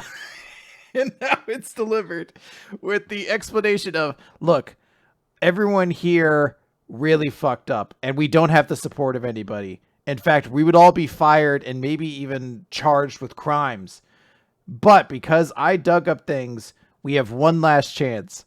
We're going to be moved to a division with less oversight and essentially carte blanche to do really whatever we want. What a punishment this is. But we won't exist. So who even really knows the level of ramifications we can suffer? And our group will be an imaginary number, like the lowercase I, and we'll tell criminal. Like, they didn't come up with the C part. So it's just like, I tell criminals what our goal is. And it's just a wonderful, like, collapse of a whole, like, structure of this series in one long speech. I can't remember if I actually brought up early on saying, yeah, lowercase I is, it's an imaginary, it's the square root of -1. I feel like I might have brought that up in an early chapter that we covered, but you know, we talk so much in this show. I don't remember everything Yeah. that I say. But if I did, I wasn't being serious, guys. I didn't think that was it. It tickles me so much. I want Nick. I want to explain my favorite bad media thing trope of all time is when bad things put their stupid name. They do the stupid name drop. My go-to has always been I, Frankenstein, but I, Telsey has maybe skyrocketed up this list of just an embarrassingly bad moment to shoehorn in your own stupid title. I mean, someone in the chat said earlier, Time Paradox Ghost Rider had a better explanation for his title name. Time Paradox Ghost Rider, like, that tells you what the series is, like, in its title. Compared to this, that's, you know, King Kong versus Godzilla. I was gonna say, but no one actively in Time Paradox Ghost Rider would say, "Huh, it seems like we're really in a Time Paradox Ghost Rider," if you know what I mean. Like, no one said that. So, yes, it's dumb in the same way, but this title thing is so weird. Okay, so anyway, to get back into it, Akiraka tells Sakan and Mizawa, who, by the way, have not agreed to this arrangement. He says, this will be our debut. The debut of the Eye Investigation Division. And then we get a arc title drop saying, Eye Investigation Division, case file number 1. And I was waiting for there to be a /1 next to this. Telling eyes. I don't even remember if I read the rest of this chapter after this whole stupid thing. I think I just assumed that was the end of the chapter. But there's 4 pages left. Yes. So we cut to the next day. There's a hostage situation at a bank. Mm-hmm. And the Tokyo Metro Police First Investigation Division Chief, I guess the new division chief, Jackson Hamaguchi, which is quite a name, is like, what's going on? What's the meaning of this? And Akiraka is there and says, hey there, fine weather, isn't it? Here's some food. Eat it. And then he's like, what's the big idea? What's she planning? Is she gonna run away with the perp again? And Akiraka says, this may come as a surprise, but... And then we cut over to the bank robbery, and the bank robber has narration that says, I'm the bank robber. Thanks. Then over to a dead person with the blood coming out of their chest saying, that's a dead body. And I'm not the one who shot him. And Akiraka says, she's actually arrested him. And the bank robber says, this hostage lady freaking killed him. And Mizawa is pointing the gun at the corpse, and then she turns and holds the gun up next to her face and goes, wink. I want it. I know it's like some kind of trick or something, but I really don't want it to be that we just fucking lost it and shot some guy. And this is it's their first mission, and it's Akihara is his name or whatever. He's just sitting back. He's like, perhaps this was a mistake. Like, on our first mission, my very unorthodox secret police team completely exploded. Like, the dog cop is over biting some guy's arm off, like, ow, ow. Seikon got locked, like, stuck in a honey pot or something like that. He's like, maybe I shouldn't have filled a police squad with goobers. Great series, 10 out of 10. ITLC is fucking super canceled, by the way. Like, we haven't gotten results back from it, but I'm pretty confident that this is the series that's not lasting past 20 chapters. We'll see. Yeah. Magu-chan God of Destruction, chapter 37. Ren and Ruru have gone out with Naputaku and Magu on a little picnic to watch the sakura blossoms, sakura petals blossom. Chapter 37, Flowers of Chaos in Full Bloom. as whenever the flowers fall, Naputaku and Magu are like catching them, like kids playing in the snow, catching snowflakes, basically. Oneris briefly shows up. Izuma's also there. She's recording the proceedings as well because she's annoying and nosy like that. Naputaku and Magu start competing to gather the most flower petals so that they can claim dominion over the flower petals, and they basically pile themselves in as if they're playing in autumn leaves. Meanwhile, oh gosh, I've forgotten his name. The one who looks like a kid is watching everything from a distance and says, "This is why I hate lowly humans." Then everyone's hungry, so Naputaku is like, "I've brought my greatest culinary masterpiece," and he's got a multiple layer bento. And he says, "Behold, the first layer is rice flour dango," and Ruru's like, "Oh, that's perfect for flower viewing." The second layer is mugwort dango, and the third layer is mitarashi dango. And I was like, "You just made 3 different types of dango?" And Ren's like, "Yeah, he was really happy after I taught him how to make it, so he just made a bunch." Which that sounds about right to me. That sounds kind of adorable. Yeah. Oh yeah, I can see him doing that. So, the feedback that he gets isn't very good because he's like, "Oh, behold how great it is," and Izuma's like, "It tastes like grass," and Magu says, "The mucus-like drippy substance skewered on a stick makes quite the atrocious offering." It's not very good. Poor Naputaku. They're looking at the flowers. Ruru kind of equates it to like, it's like a picnic. It might not seem like a particularly important event, but experiencing the changing of the seasons with everyone is the best part about it, and it's fun having everyone together. Aw. Honestly, that could have been the chapter right there for me, but there's more to it. Some of the Donga get stuck on Oneris's pigeon minion person, and so Ruru goes off to grab some water so that they can wash the bird off. At that moment, Muskar, the other pillar that has been freed, approaches Ruru while she's on her own. And so he says, she's like, "Oh, hey, you were the kid who was good at skiing." And he's like, "I tried to get Magu to join me so we could rule the world. Do you remember that? Do you remember I did that?" "Yeah, I was looking at the flowers with Magu. You can join us if you like." "No. I hate humans, and I hate the lowly human ritual of flower viewing." And he just kind of like talks about how stupid the whole thing is and how this makes humans stupid that they do something so silly. And then Ruro's like, "Okay, you don't want to go see flowers then?" "What? No! No! That's what I said!" "Anyway, I should be with Magu so that we can rule the world." It's like, why are you walking away from me?" "Yeah, I gotta get back to everyone else." "Why doesn't she take me seriously? I wear this cool cult hoodie and everything."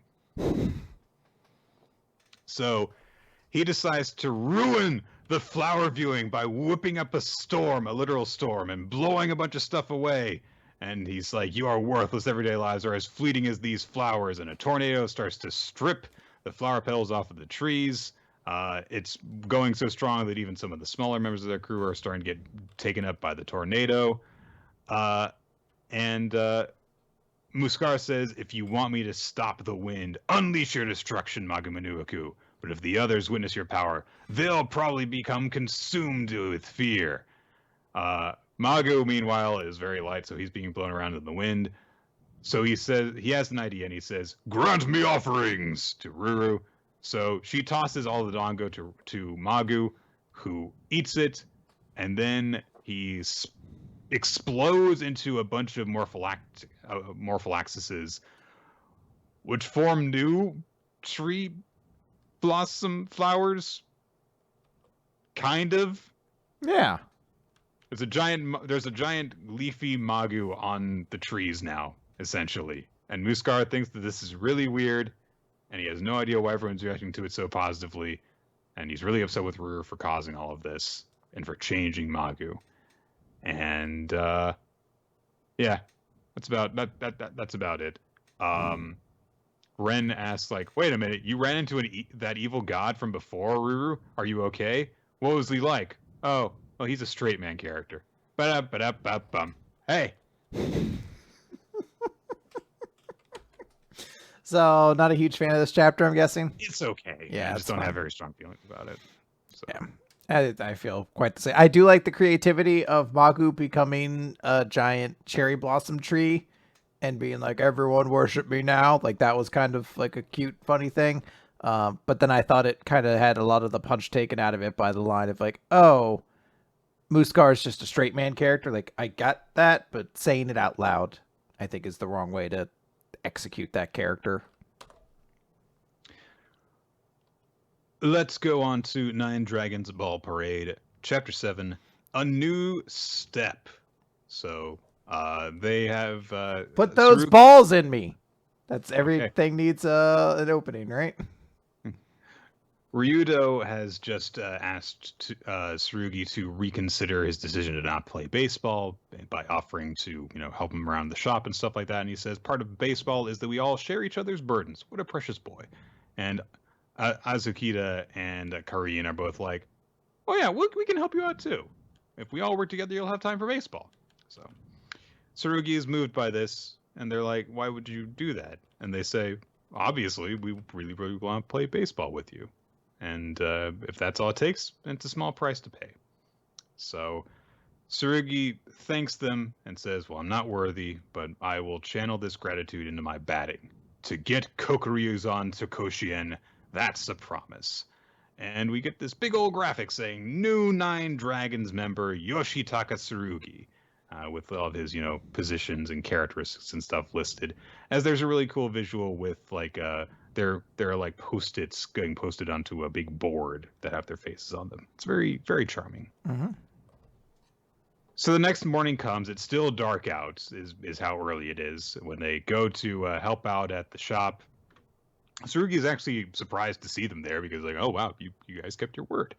But Karin says, hey, yeah, we got this. And so they've got to like move a bunch of boxes of stuff around. Azukita sees Karin struggling and is like, hey, be easy with that. But Karin says, it's okay, Azukita. I'm working the inner muscles that are absolutely crucial to man the infield. And Azukita's like, yeah, but we don't really need you to do that because you're not a player. Whatever. Let her work out the way that she wants to. So they move up the boxes. They stack the items inside the store. Ryudo kind of stacks them haphazardly, and then Azukita stacks them nice and straight. But then Tsurugi comes by and says, no, you got to think about the way the customer's going to do it. You got to actually have them slightly recessed as you stack them up, which is just a nice little detail. Again, establishing stuff between them. There's, the guy who knows what they're doing, and then you've got Azu and Ryudo's two different approaches to things. So.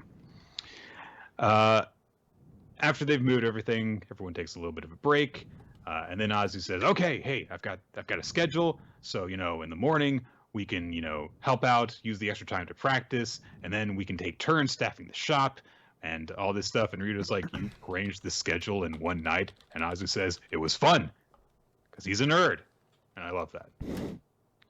So. Then they're like, yeah, and I'll staff the shop today, so Tsurugi, you can go to practice. And Tsurugi's like, yeah, I get to practice. He's happy about this. Hooray. Tsurugi's dad shows up. And he's, kind of not putting a lot of weight on one of his feet. And he says to Tsurugi, who are these people? Because obviously Tsurugi did not go over this plan with his dad. Karina introduces herself. She gives him one of her business cards. And then, when Tsurugi's father realized what's going on, he's like, are you playing baseball again? And Tsurugi's like, yeah, these guys offered to help at the shop, and with the time we save, I can play baseball again. And they all say, yeah, we'll do a good job. We're hard workers. It'll be fine. And so Tsurugi's father is surprised with this, and he's like, it seems like you found really good friends.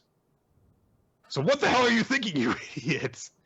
And everyone's surprised by this, because his father says, did you forget what we talked about last year? I told you not to worry about my leg, and what did you say to me? You said, I'm not worrying about you. I'm just tired of baseball, that's all. You just rest. You kept saying that over and over again, so you really were just taking pity on your old dad, and now you're going back on what you said and burdening these people. That's not just dumb, it's weak. But that's okay. You're just a kid. Making dumb mistakes is okay. You go on and be the kid, and let me be the grown-up. And he gets into some sandals, and Tsurugi is really worried because, like, oh no, his foot. But he's like, no, it's fine. Look, I can get around just fine now. I'd never missed a day of rehab, so Yushitaka, you can leave the shop to me now. So that kind of simplified things quite a bit. But it's a nice little exchange, I think, that Tsurugi has with his dad. So Yeah, it's a pretty good exchange. So it sort of solves everything and makes it, because it was going to be weird, like every time they do practice, just one of them won't be there, essentially. But yeah. I get the impression that they will probably come. I think that they actually say that they will come by and help out. So Korean says after they leave, like, yeah, we'll help them stock the shelves and stuff. But, all of them coming by and moving a bunch of things means that, yeah, they'll not have one person just be out of practice now. So they do that, and they're like, okay, so let's meet up after school now. And they meet up after school for the first real beginning of the new Nine Dragons. They practice together, and we just get this little collage of them practicing, and it's nice. And then Rito's like, all right, well, I'm tired after all that. But Azukita says, like, we still have an important item to take care of. We need to get our next recruit. So the four of them sit in for a meeting together. Azu has handouts for everyone because he's a nerd. So he says, these are the people we've currently got. So what do you think the next player that we need? And everyone says shortstop. So their next move is to try and get a short stop. They give a brief explanation for how important the position is. And then Rita's like, do we have any good candidates? And Azu says, well, yeah, but... So they go to see this potential recruit. This long reddish-haired kid named Rinojo Tsubaki. And they say he moves really agilely. He's very talented. They go to check him out. Karin's got her disguise box with her. Yep. Even though the others are in the open. Hey, she has her strategy. It also, I can't tell, but it almost looks like she's also looking through the binoculars the wrong way. Or if not, the two ends are just very close in diameter, it looks like. Whoa, he's so far away. Oh, my mistake. That's why she needs the box, She's like, I gotta post up from really long ways away. So they're marveling at how impressive he is, but then there comes a moment when Tsubaki tries to throw out a runner, and the umpire erroneously calls the runner safe when they're actually out. And immediately Tsubaki's teammates are like, oh no. And he goes over to the umpire and is like, you hack! How is that safe? Just because I'm way better than him, there's no reason to give him preferential treatment, is yelling in his face. And immediately the umpire is like, you're out of here. Just throws him out of the game immediately. And Azu explains he was recruited by a lot of teams, but they all dropped him due to his problematic behavior.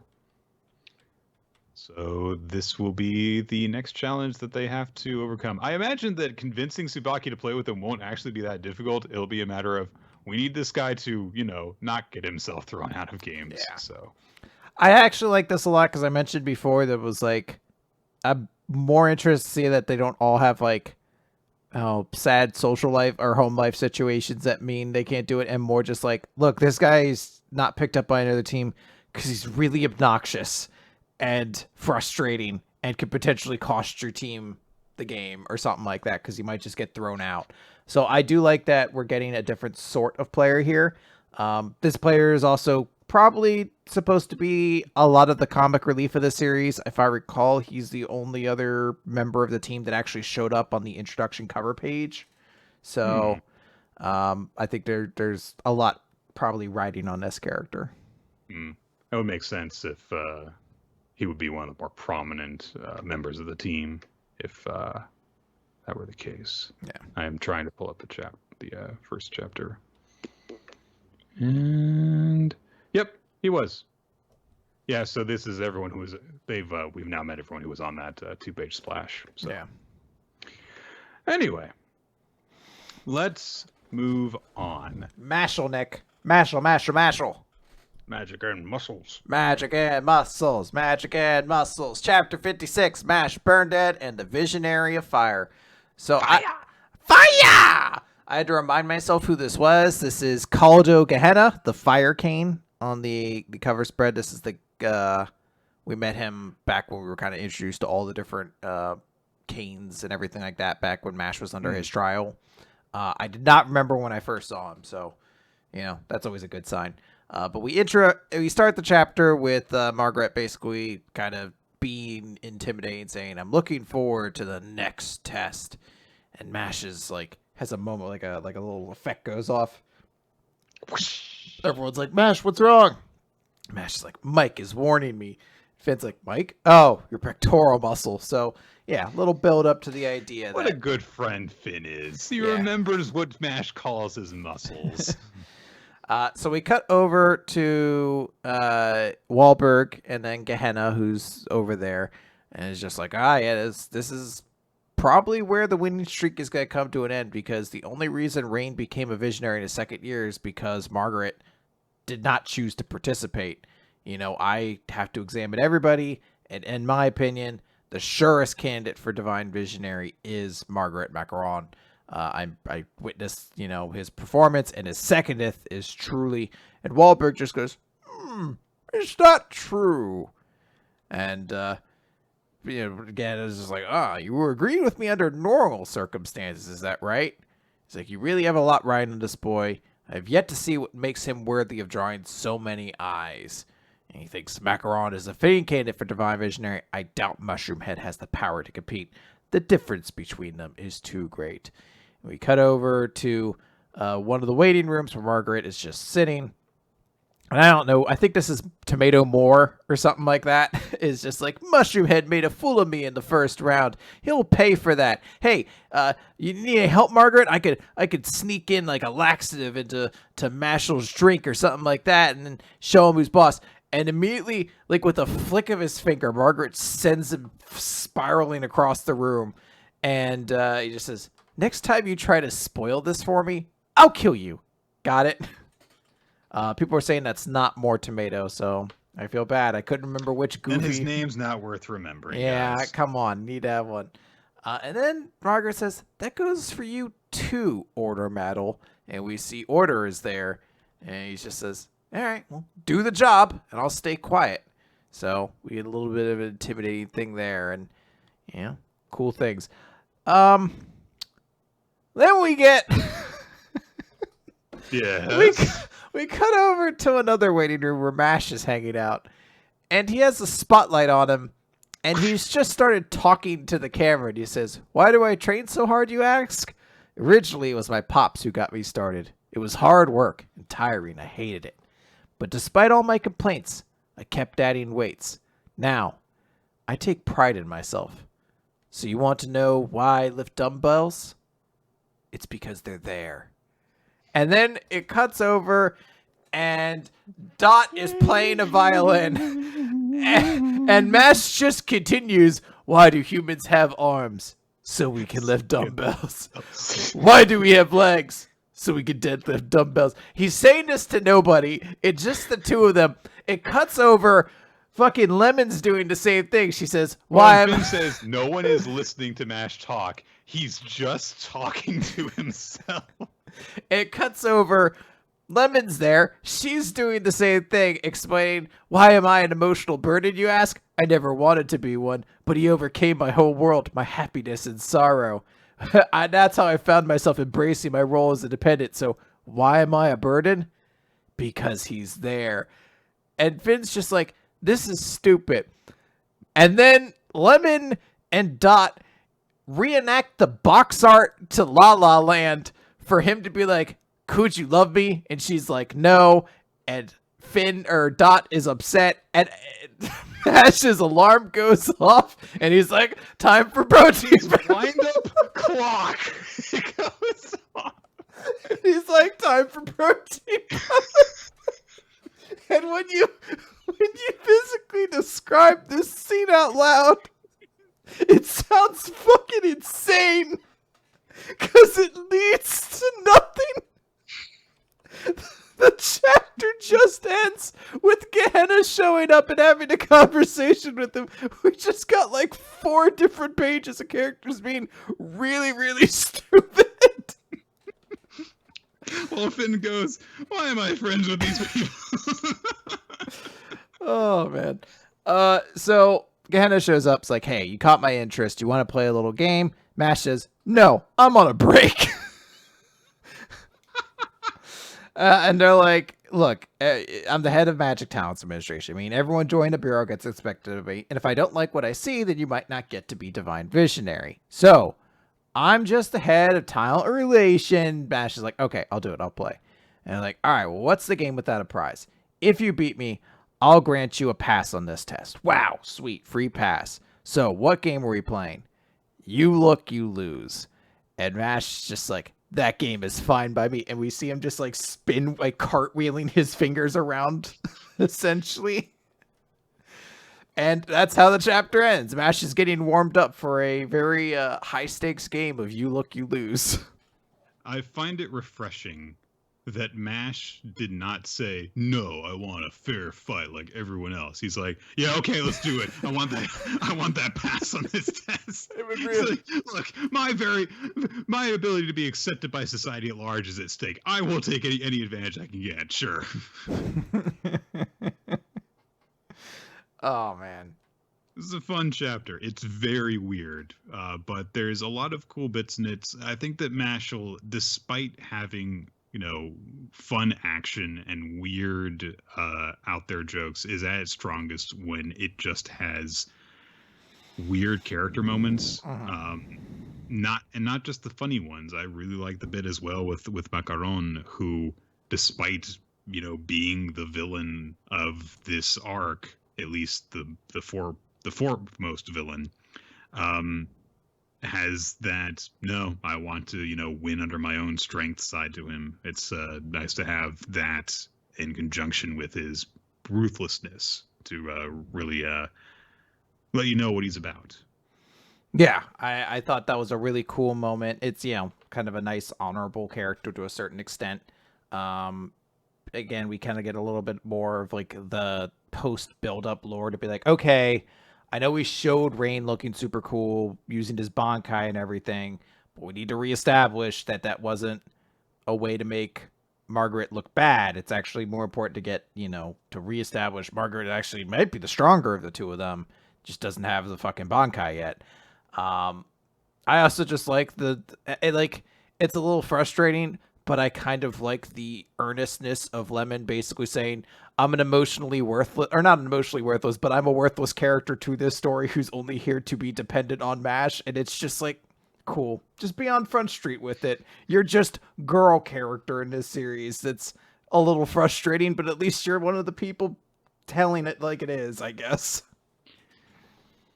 Yeah, I think that I prefer this to a character where you're supposed to go like, oh yeah, they're gonna be cool now. And it's like, no, I just did this one time, and that's it. That's all that they're going to ever get to do. It's I would always prefer to have a female character that actually contributes to the story. Yes, if there that were would be cast. Significantly better, but at least you're not yanking me around. I'll give you that much. It was just such a dumb, weird, stupid chapter, and I kind of appreciated getting that after like a relatively big sequence of intense chapters with everything with Carpaccio. We needed a little bit of a break. Yeah. All right, let's move on to Ayakashi Triangle, Chapter 38, Shmeguroshka and Ungaikyo. So, Suzu and Matsuri got brought into the mirror world by the appearance of a second Ayakashi that is trying to assist Roshka in her attempts to become the king of Ayakashi. And so they're looking around, and like the room is backwards and stuff. Matsuri can hear Suzu's family talking through the mirror, but they're not on the other side. The mirror world is established to be made up of only scenery. So it's a great place to hide, and there are no mirror versions of people within it or anything like that. Roshka calls Suzu and Matsuri out into the open and says, "Playtime's over. We're gonna settle this." Ungai Kyo is floating there beside her, and they say, "This is going to be a battle to claim the king of Ayakashi's throne. A snowball fight." So maybe these villains aren't as bad as they were worried that they were going to be. They're just going to sell this snowball fight. Roshka says that if they can hit her just once with a snowball, then they'll win. But we can hit you as many times as you want. And so Shirogane is like, that's giving us a huge advantage. But Ungaikyo says, well, that's all to give you the bitter taste of despair. And Suzu's like, in a snowball fight? I mean, they didn't say what kind of snowballs they were going to use. Maybe they peed in some of them. You don't know. So anyway, Roshka can just launch a flurry of snowballs from her hand, just like as a default power. So that's no good. Matsuri tries to respond by throwing a snowball, but it just goes right through Matsuri, not through Matsuri, but through Roshka, because Ungai Kyo can control reflections and project Roshka anywhere and any way that they please. And Matsuri starts to realize, oh no, it's really cold here, and my ninja gear can maintain my body temperature to a certain extent, but the more that Suzu gets pelted with snowballs, the worse off she's gonna be. She might catch a cold. That's the stakes. She might catch a cold. Shirogane grows some more fur. He's fine too. They try to throw some snowballs, and eventually a snowball hits both Roshka and Ungai Kyo in the head, because Matsuri just used calm formation and determined which one was the real one. He's dealt with illusions like this before. It was nice and easy. So Roshka starts pouting and says, "Do over!" And Matsuri's like, "You said if we hit you once, we win." And Roshka's like, "Well, this is to make up for trying to melt me in boiling water." It's like, that was a bath. It wasn't going to melt you. So Roshka starts to go, I was like, well, I guess I did promise that you would win. And Ungai Kyo is like, well, no, come on! Our plan to become the king of Ayakashi will be ruined! And Roshka says, well, yeah, but it was your jutsu that she saw through. This is kind of your fault. Like, what? No, hey! And so they start arguing, and Roshka starts to tear up and be upset because her friend is yelling at her, and we get a little bit of an establishment over how they kind of befriended each other, and they agreed to, help Roshka become the king of Ayakashi. It seems like it was all Ungai Kyo's idea.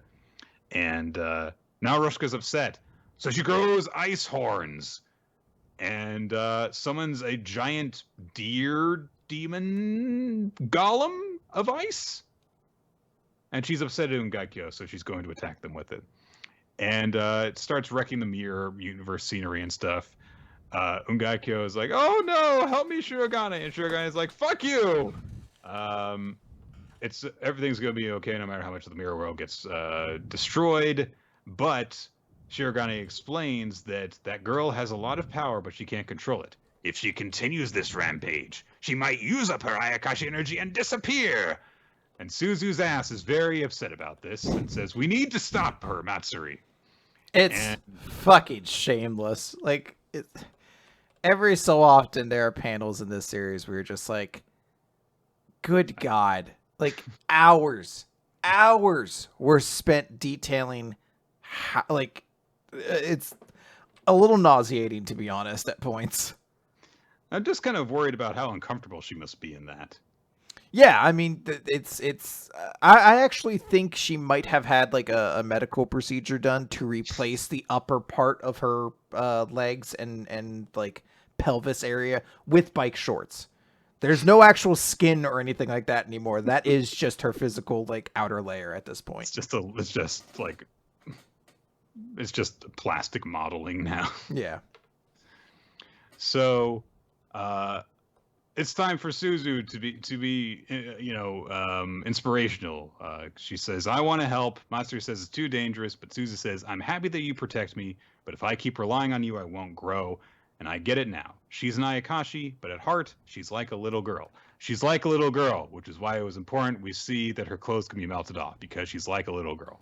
Okay, so Suzu says, that's why I have to guide her.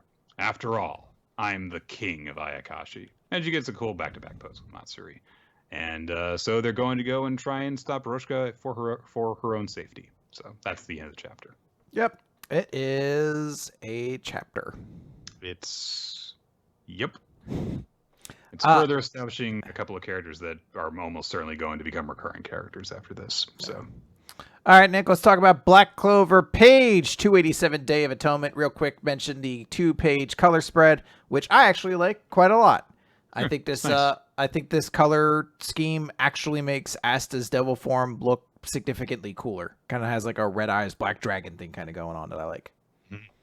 As for the chapter itself, whoo boy, let's see how fast we can do this. So we get a flashback to go back to when Yami essentially recruited Nature Boy Flare to join the team, and they sort of have a moment at Morgan's grave, and Nature Boy Flare basically is just like, no matter what I pay for my sins, I can't forgive myself. I can't let myself be praised or stand in the spotlight. I can't and must not be like Morgan.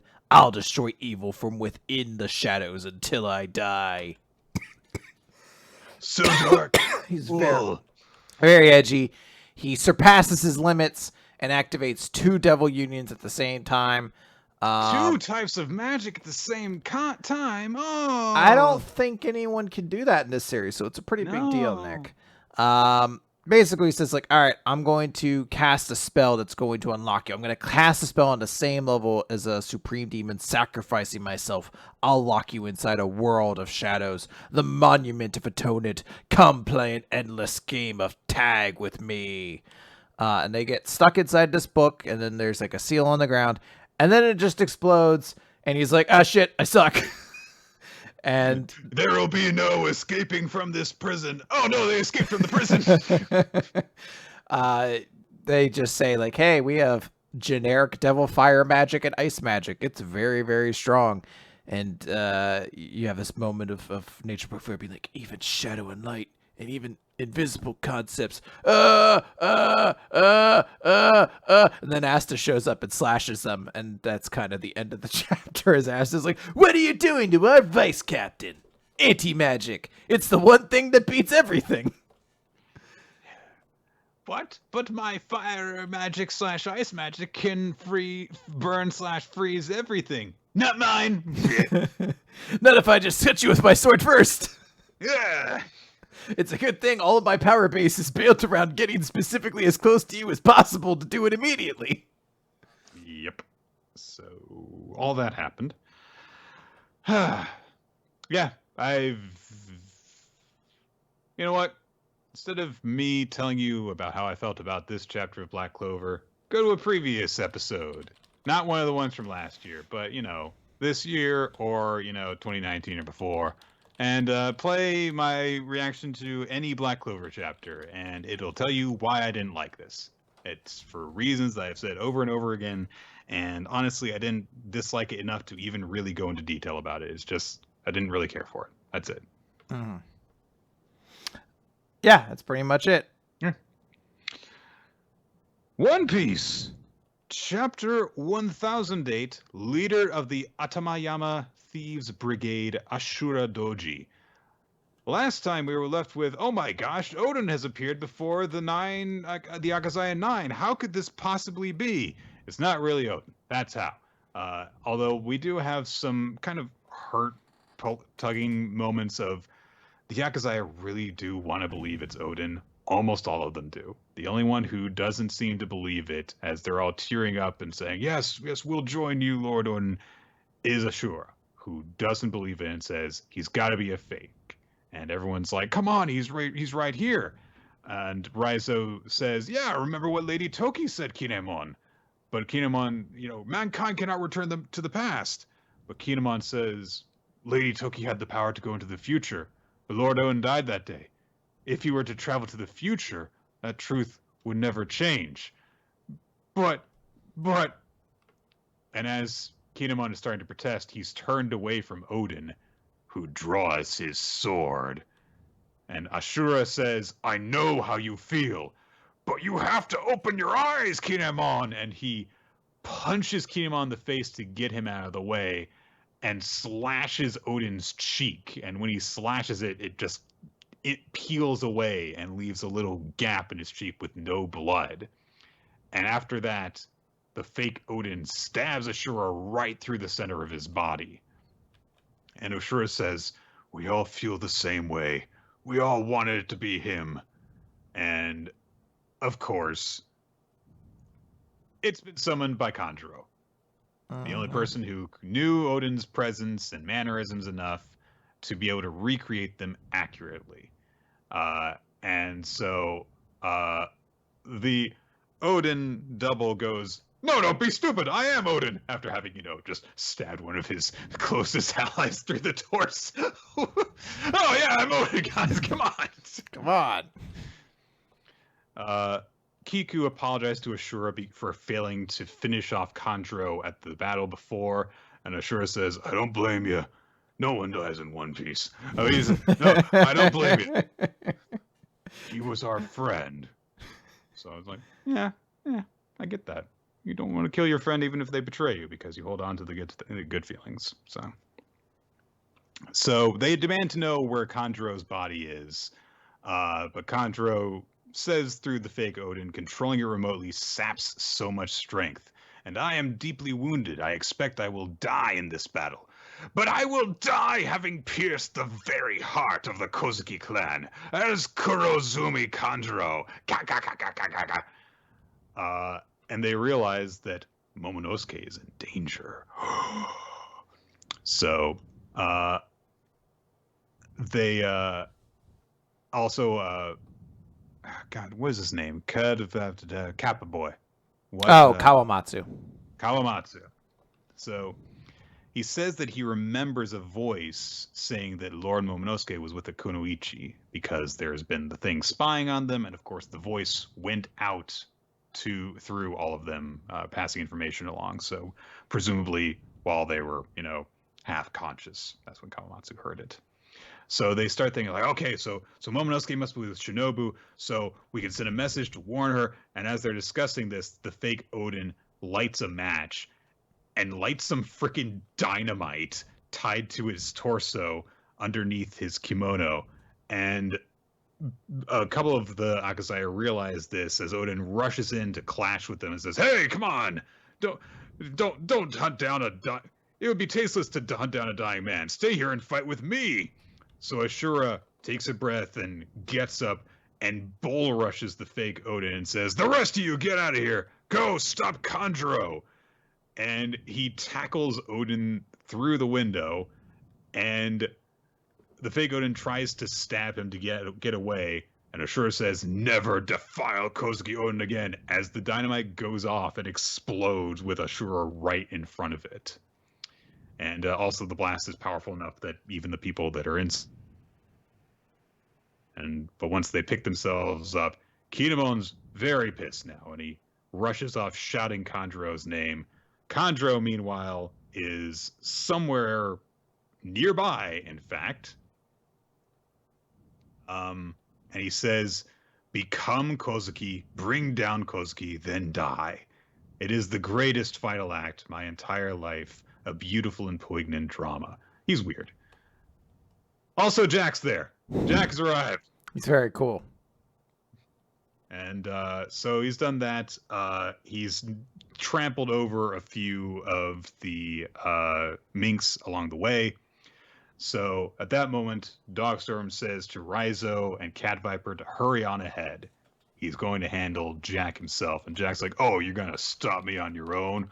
And Dogstorm says, "Well, we're both injured, so it seems fair." And Jack's like, "Yeah, but there's no moon. You're not going to see any moons down here." And Dogstorm says, "Yeah, nor is there any poisonous gas, so we'll both have to make do." It's very cool. All the others run off, so that while Dogstorm holds down the fort here, there's a fire in the castle all of a sudden. It's a distraction whipped up by Orochi, but his head was cut off. What? How is he alive? It's One Piece, that's how. So, well, we also know that he has a dragon fruit. Yes. So, he's got the Yamata no Orochi. So He's running around. Um, some guy shoots a guy. I can't remember the name of this tall-headed man, but he shoots a random beast pirate guy. Well, Orochi says that he's planning to burn the entire castle down, and you'll all die up in the sky where there's nowhere to run. That was the last mistake you'll ever make. I'll slaughter every last one of you.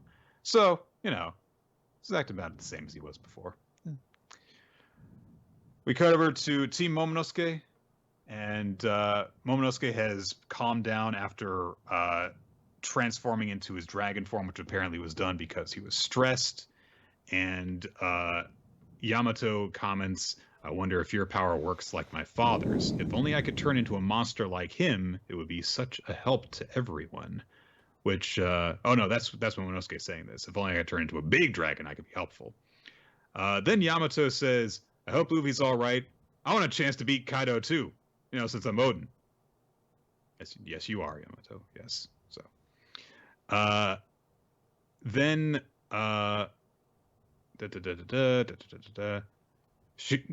Momonosuke notes that Luffy is weakened, but somehow he's fine. And Shinobu at first is relieved, but then she says, "Wait, how do you know that?" And then we cut to the rooftop, where Luffy is weakened, but is fine. And it's at the moment where he seems to have just recovered from his Gear 4. As things aren't going so well with the new world supernovas going up against Big Mom and Kaido, now that Kaido is in his hybrid form,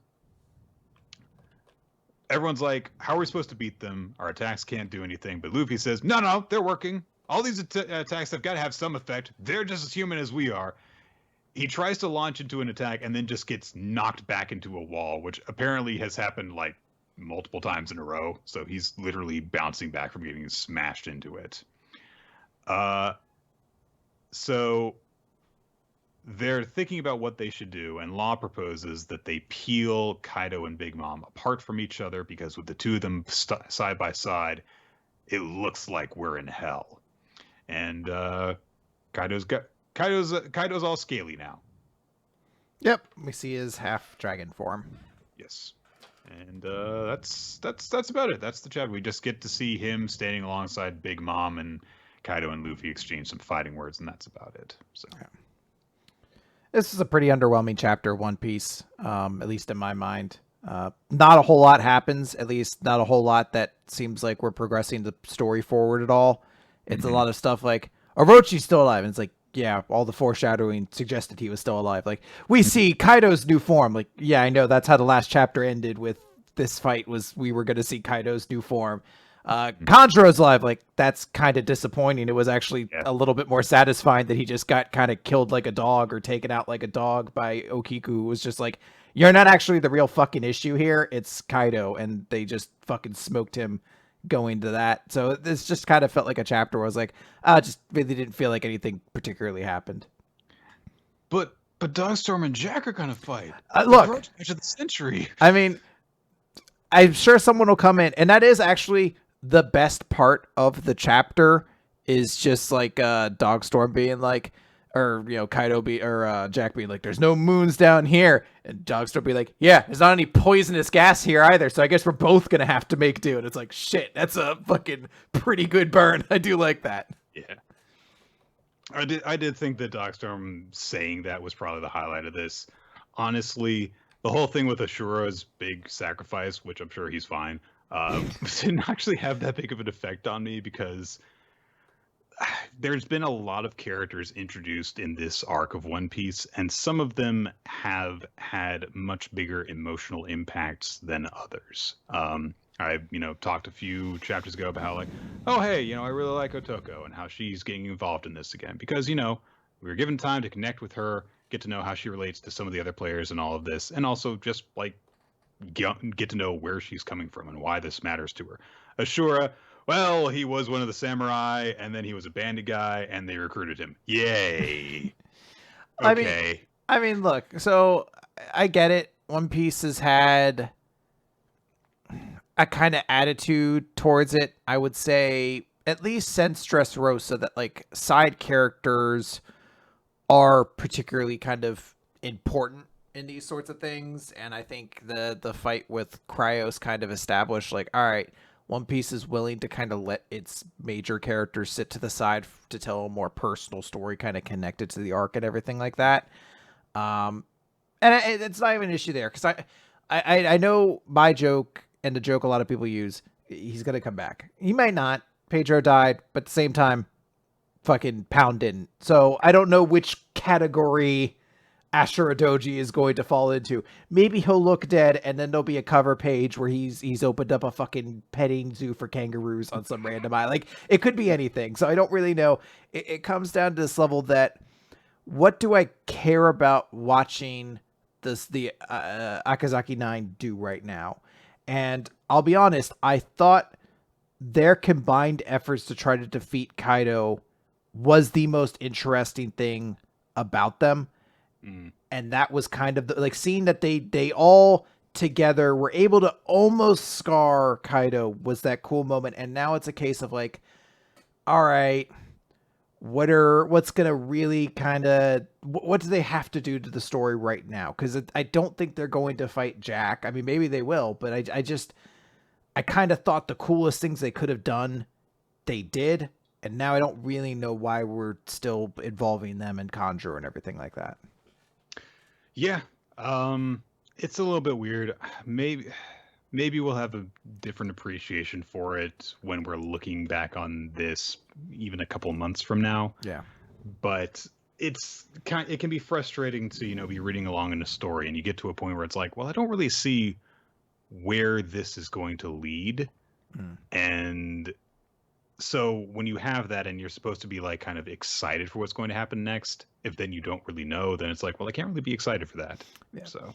And to be fair, this also might just be something that only feels this way because we're reading it in a week-to-week format. Possibly. And it may feel differently if you're reading it in one big chunk, But when you're waiting week to week and you have the weeks where Oda's off because he's taking care of himself, which feels significantly more important when you hear that Ashihara injured himself, like had another kind of turn for the worse, and now we're not getting another chapter until June. Like one of those things where you're just like, I want these people to take care of themselves. It's one of those things of like, oh, this chapter felt like we were going backwards instead of forwards, but at the same time, it's like, and maybe it flows better when it's read in one chunk as opposed to a week to week thing. Yeah. So with that all said, let's close things out because we're running a little bit late tonight due to the technical difficulties at the start of the show. Let's wrap things up by naming our favorites this week. Favorite chapter, MVP. Yes. Favorite chapter is definitely Elusive Samurai. I think a lot of chapters this week were pretty good to at least all right, but Elusive Samurai was the one where I was like, this was a great chapter. I think that out of all the chapters this week, there were a number that were, well, that was all right, but Elusive Samurai was probably the one where I had the most moments of, okay, that's cool. And I did actually feel excited when something happened. So I think that I'm going to agree with you there. MVP is kind of a tough one because short of just giving it to Tokiyuki for, hey, being a cool main hero and us getting a chance to see what he's about and seeing that, hey, a series centered on this guy in an action role could really work. I don't know. Like, I might just end up giving it to him. So. Yeah, you can go for. I mean, I'm gonna give mine a good win. I guess I just really appreciated a character looking cool and having an interest in Rebecca that wasn't like, I want to see you without your clothes on or something weird like that. There's only been 30 of those. I kind of just I thought that was kind of a cool moment, so I'll give it where I can. Yeah, I totally get that. All right. The audience, by the way, I should note, picked Nine Balls Dragon Parade as their chapter of the week and Tokiyuki as their character of the week. Well, guys, thank you for joining us for Weekly Manga Recap. We record the show Wednesdays in the evening here on twitch.tv/ReloT, starting sometime between 7 and 8 p.m. Eastern. To stay updated on exactly when that is going to happen, be sure to follow us on Twitter That's twitter.com/WMR podcast. Your hosts are at RoloT and at Nick F. Time. You can also join us on our Discord server, where we have a great community that makes recommendations, reads the recommendations, and talks about it on the Discord server, and has weekly Among Us games on Saturday mornings, weekly Among Us. Check it out this Saturday because there's a new map that I'm sure people are excited to play. Speaking of the recommendations, you can check out what all has been recommended to us on the Google Doc maintained by Ninja X3i. That also keeps track of a bunch of statistics associated with the podcast, which has been running for almost 10 years now, so there are quite a few of them. And the next recommendation that we'll be taking a look at, I kind of had forgotten that we were planning on doing this eventually when you mentioned it a couple weeks ago, Chris. So I figure, might as well try it now. Four Nights of the Apocalypse, the sequel. There's a good 10 or so chapters available right now, so we'll dive into that and see what we think about it. All right, looking forward to it.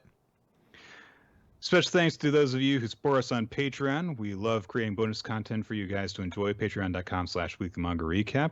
And special thanks to Steve Mann, our tile artist. You can check out his work anywhere boobs are allowed to be drawn on the internet. And Milo Jack Stillitz and Winslow Cheddar for creating the opening sequence of Weekly Manga Recap, which you can see in all of our YouTube uploads. Is that just youtube.com/weeklymangarecap? Yep, youtube.com/weeklymangarecap will take you there. Unless they took that away from us too. Entirely possible. So, yeah. All right. Well, that's going to do it, everybody. We'll catch you next time right here. Whatever this is. I was doing the goodbye. The internet. The internet. I was doing the goodbye. See you next time on the internet. Goodbye.